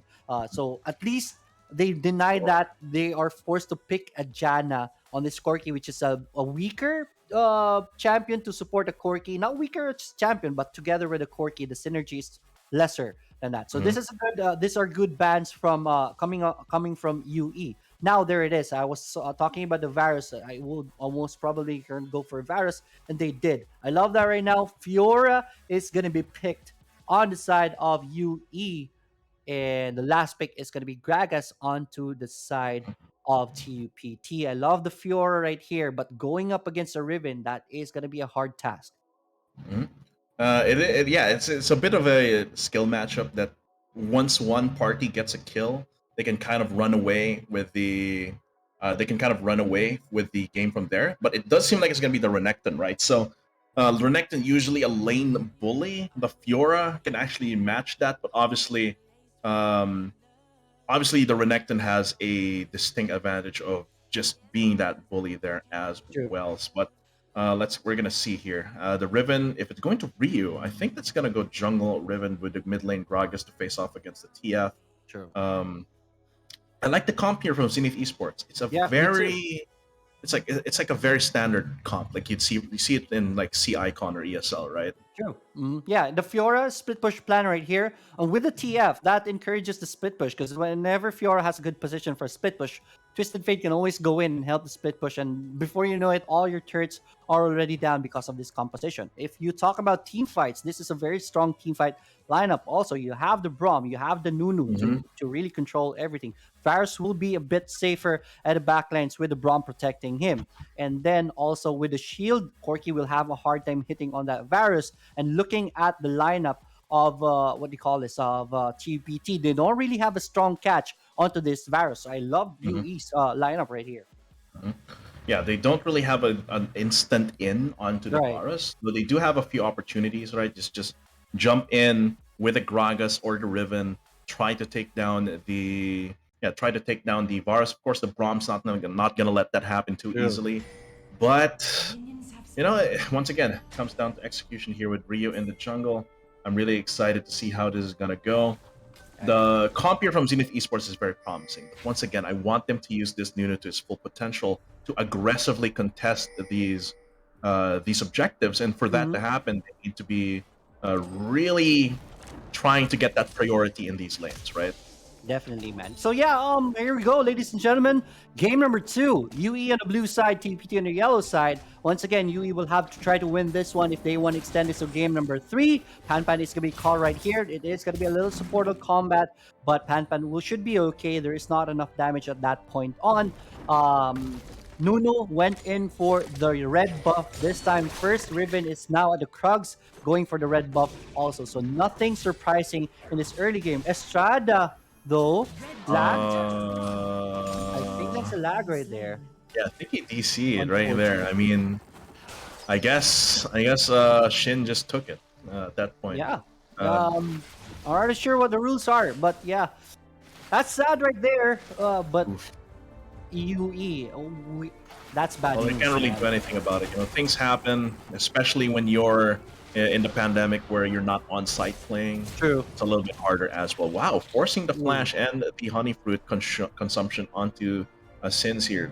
And this is really you don't really expect the Gragas to do a lot of damage, but the barrel into the body slam actually deals quite a lot here. And they're going to try and take out Shout here. 3-on-1 gets the stun with the Ruthless Predator into the body slam, into the key burst by Ryu, and that's one dead jungler. This is not looking good for UE so far. Yeah, At least Estrada's back though. This lane's Also dead. on the bottom lane right now, look at the war, already half HP down. So it means that 2UPT is winning the poke game right here on the bottom lane. Also, Verpin is already half HP. So priority taken by TUPT, 2-0 on the scoreboard. We're looking at a 2.2k gold lead at the side of TUPT, and you don't want that at 2 minutes in. That means 1k gold lead every minute. And that is just gonna grow at this point on, knowing that the bar. Oh, look at that right there, misses big body the body slam. slam. Oh, Okay, this is actually a trade not in his favor here, but Ryu's gonna come in. Explosive cast is gonna come through. Ryu comes in with a key burst as well. 40 alley-oop and gets it. Easy clap for TUPT's mid and jungle combo. Meanwhile, this Nunu, a little bit unfortunate. Estrada's gonna try and make something happen. Could actually salvage this lane here, but Shin might just go in with a dominus. The shield is gonna come through, but it might be enough. No, it's just gonna be an equal trade between the two of them. Actually, with that- both toppers being taken out. yeah, actually, that was a win for TUPT right there. Shin did go down, but that was a 2v1, man. So even if it ends up with a 1-for-1, that is time removed from Zeus. Shin kills the Fiora first, so that's experience onto him, level 6 already, while the Fiora was still level 4 during that fight. That was a big win still for Shin up there. Technically, Zenith Esports gets more gold because of the extra assist gold, but True. once again, it's time that Shout is taking to try and go topside, while the rest of his lanes are kind of getting. Oh no! Shin knows his limits, right? Yeah, He knows that okay, Estrada can probably take me down to like 10%, but for sure Shout is not around here right now, and I can just get the empowered Call the Meek to finish him off, and there's no way can take me out with that. Even And with during that skirmish, since TF, hold that thought. There's gonna be a fight right here. Since we'll be come forced to in use the here. flash. Finally, Estrada looking for an in here, but he's just gonna get stunned up. Gonna get stunned almost, but he's just gonna get taken out by the Windblade here. Wind Slash there. One more auto comes in. That's gonna be huge snowballing for Ryu. That's gonna be the Spoon filling up the rest of his team. He's going crazy. That's gonna be the barrel. What? Oh no! Okay, that's a very strange chains of corruption right there. I think UE was expecting them to go in further, but here's just gonna get dove once again. Not a lot of defense, and that's gonna be almost an ace there. And Shin, he still has his rage, does not get the opportunity to go for the Call the Meek for the heal, but TOPT is gonna back off a little bit here. They are trying to take this Herald, which I think they have to cancel and give up to UE. They can't be too greedy here, but that's still a 5k gold lead in their favor. Yeah, and I think the UPT forgot that this is still 4 minutes into the game, and they're already diving under tier 2 turrets right here. Here's the review of that fight. Sins already very low. Got greedy right there. Forgot that Janna is in the area, and that was a disaster for them at that point on. Rift Herald still not taken. So TUPT will just get this one for them for free. Remember, it's 2 to 10, and look at that 5k gold lead already at 5 minutes in. That's 5 minutes per minute. 1k per minute lead inside for the side of TUPT. The snowball is already big at this early part of the game. UE, man, this is a nightmare. Yeah, this is pretty much Zenith Esports' worst nightmare right now. TUPT. They're still moving very cleanly, you know. I mean, even if we say, oh, Estrada got really behind because he DC'd and gave one kill, but even then, the rest of the lanes are still being assaulted heavily by TUPT, and they're exploiting those weaknesses here. They could go for a dive here. I think they're just gonna try and set up. Okay, Ryu is just gonna go in, anime protagonist time, coming in, trades 1 for 1, gives a shutdown gold here though. But let's see, War is gonna come in as well. Goes for a gold card in turret range, not gonna be enough to go for a trade. So right now, it's just a 1 for 1. It does leave Shin alone to power farm that top side, and the plate and the turrets are gonna come down very, very fast here against the Greyhawks. And remember, while this was happening bottom lane, mid turret was taken down with the Rift Herald still available right now. So first turret of the game did go to TUPT. So that's first Drake, first blood, first turret, Rift Herald going all into the hands of TUPT. UE, just welcome to exactly where you don't want to be in a game 2 when you're down 1-0. Bottom turret taken down, 3 for 1 in the turret count. They're already down 7k. Make that 8k in just 6 minutes and 50 seconds in. This is a disaster, man. So far. And as for UE, the way they can come back from this, I mean, technically they have a pretty strong comp that can be powerful throughout the game. That's the power of the Varus. Just needs to stay and keep farming. He just needs to bring those items back up. Stem the bleeding. Try to stem the bleeding. Try not to take as many fights here. UE though, kind of spending a few resources to try and defend their jungle. That's good.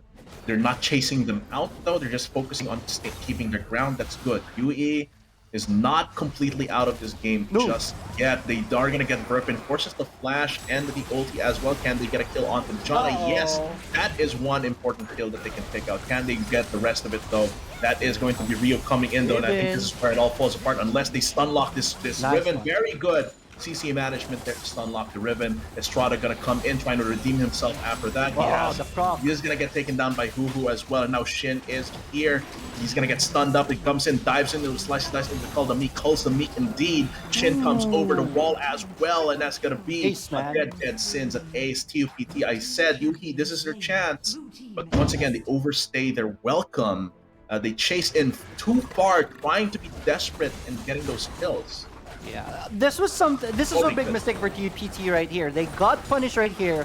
Kill on the Janna. Here comes the chase from UE. With the Braum big ultimate right there, Corki will be forced to get back out. The stun control right there is on point. But this is where the problem starts. Good flank right here by Sheen with the dominance. Just erases everyone. He is though gonna get stunned. but he is a very tanky croc at this point on, and here comes the ace. Good chase. UE just bit off more than they could chew. They shouldn't be doing that at this point, but it is what it is. And now we're looking at a 5-16 on the board. 9 minutes in, the gold lead is already at 9k at 9 minutes in. Still 1 minute per, I mean 1k per minute. We're expecting this to even get stronger, as there is no way for them to control. They're gonna Control go for Shin on the another split fight push. here. Fight man. Nice Crucial Fissure there. It does stop the fight then and there, but once again, they're not really gaining anything from it. TPT Greyhawks is still going to be able to get it Herald. without any contest. The Shout's not going to be able to do that. He's too far. It is just a straight up Herald for TPT that they can use to crash open top side or bot side here. They could go for mid lane and go for the game end right there. It's going to be a dead Braum in the choke point. They can try and go for the snowball, but they can't really fight in this situation. TOPT has free reign right now. And I think after that, I did say that UE is not out of the game just yet, but when they overextended and got aced, I think that's where the game ended. Yeah, true, man. Good point right there. Now, TPT at this point, they just take whatever they want to. TF will use the ultimate right there, but for nothing, right? Another kill onto the side of TUPT, 5-18. The dragon has been taken. Shin is doing whatever he wants to do here in this Baron lane. War is gonna be here to defend this one. Rift Herald is gonna be summoned on the bottom. I guess this is gonna be another big fight right here, man. DIV here. But the wave is going to come crashing once Rio arrives and Rift Herald comes in. They're going to push them out. Try to push them out, try to get some kills, but it's enough for them to push them out and go for the turret instead, right? That's by the book, played by TPT. They have a strong split push going top side. They don't really need to do anything crazy.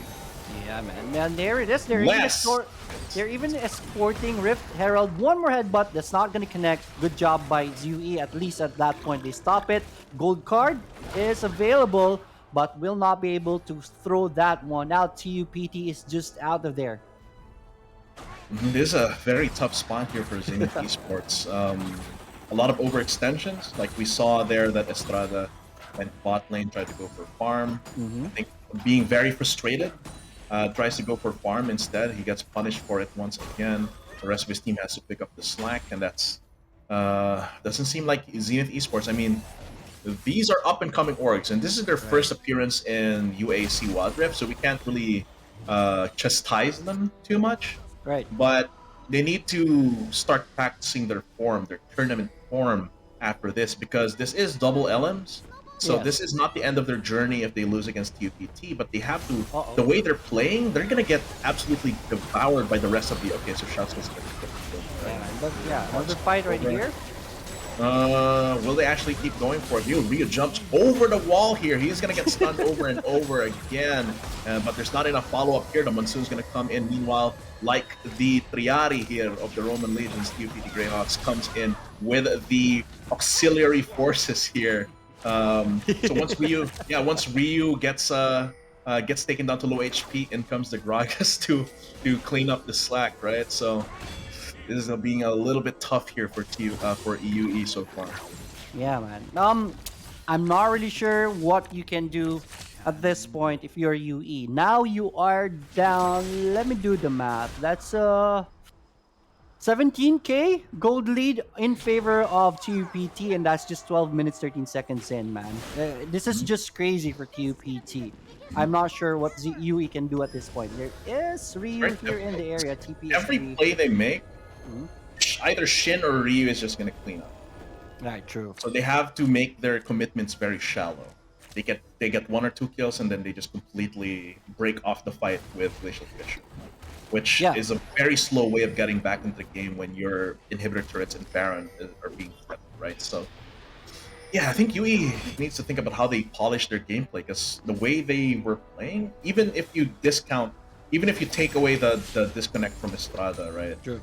They're gonna get eaten up by other lower bracket teams if they continue to play like this. So I want to see UE succeed. I want to see them polish and hone the skills of the talents of the roster that they've here. Baron's gonna get taken, and Shout gonna try and play some keep away with his snowballs here, but Rio's looking for blood. He's gonna try and come in.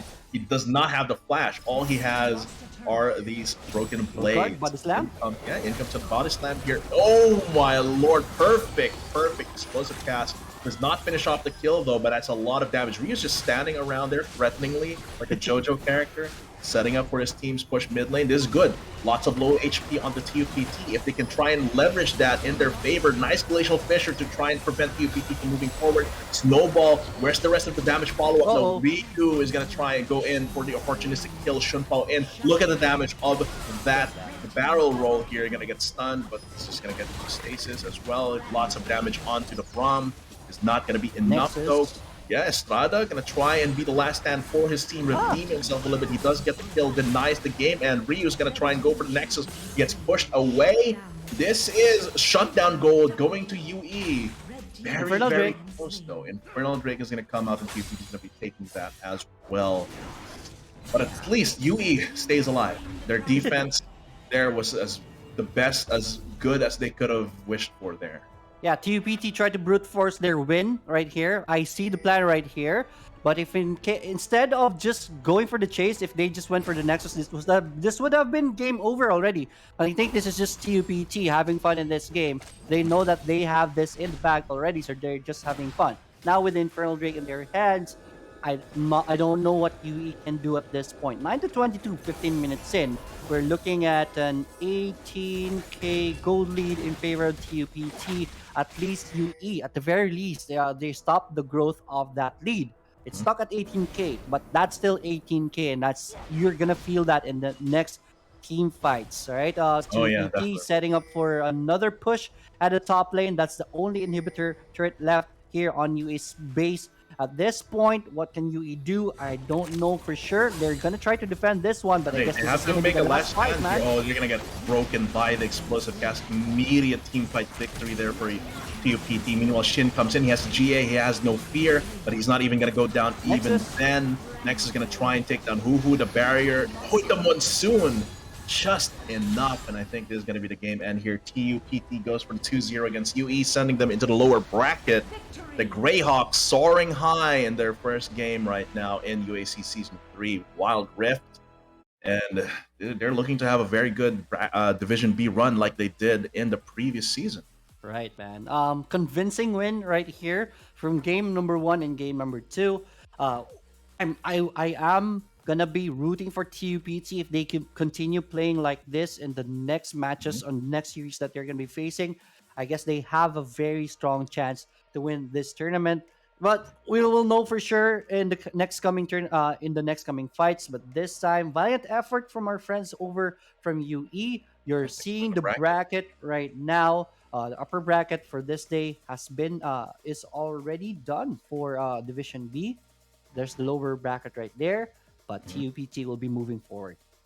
Yeah, Zenith Esports here. Regem Omnium, and Mustang Arrows, they're no slouches.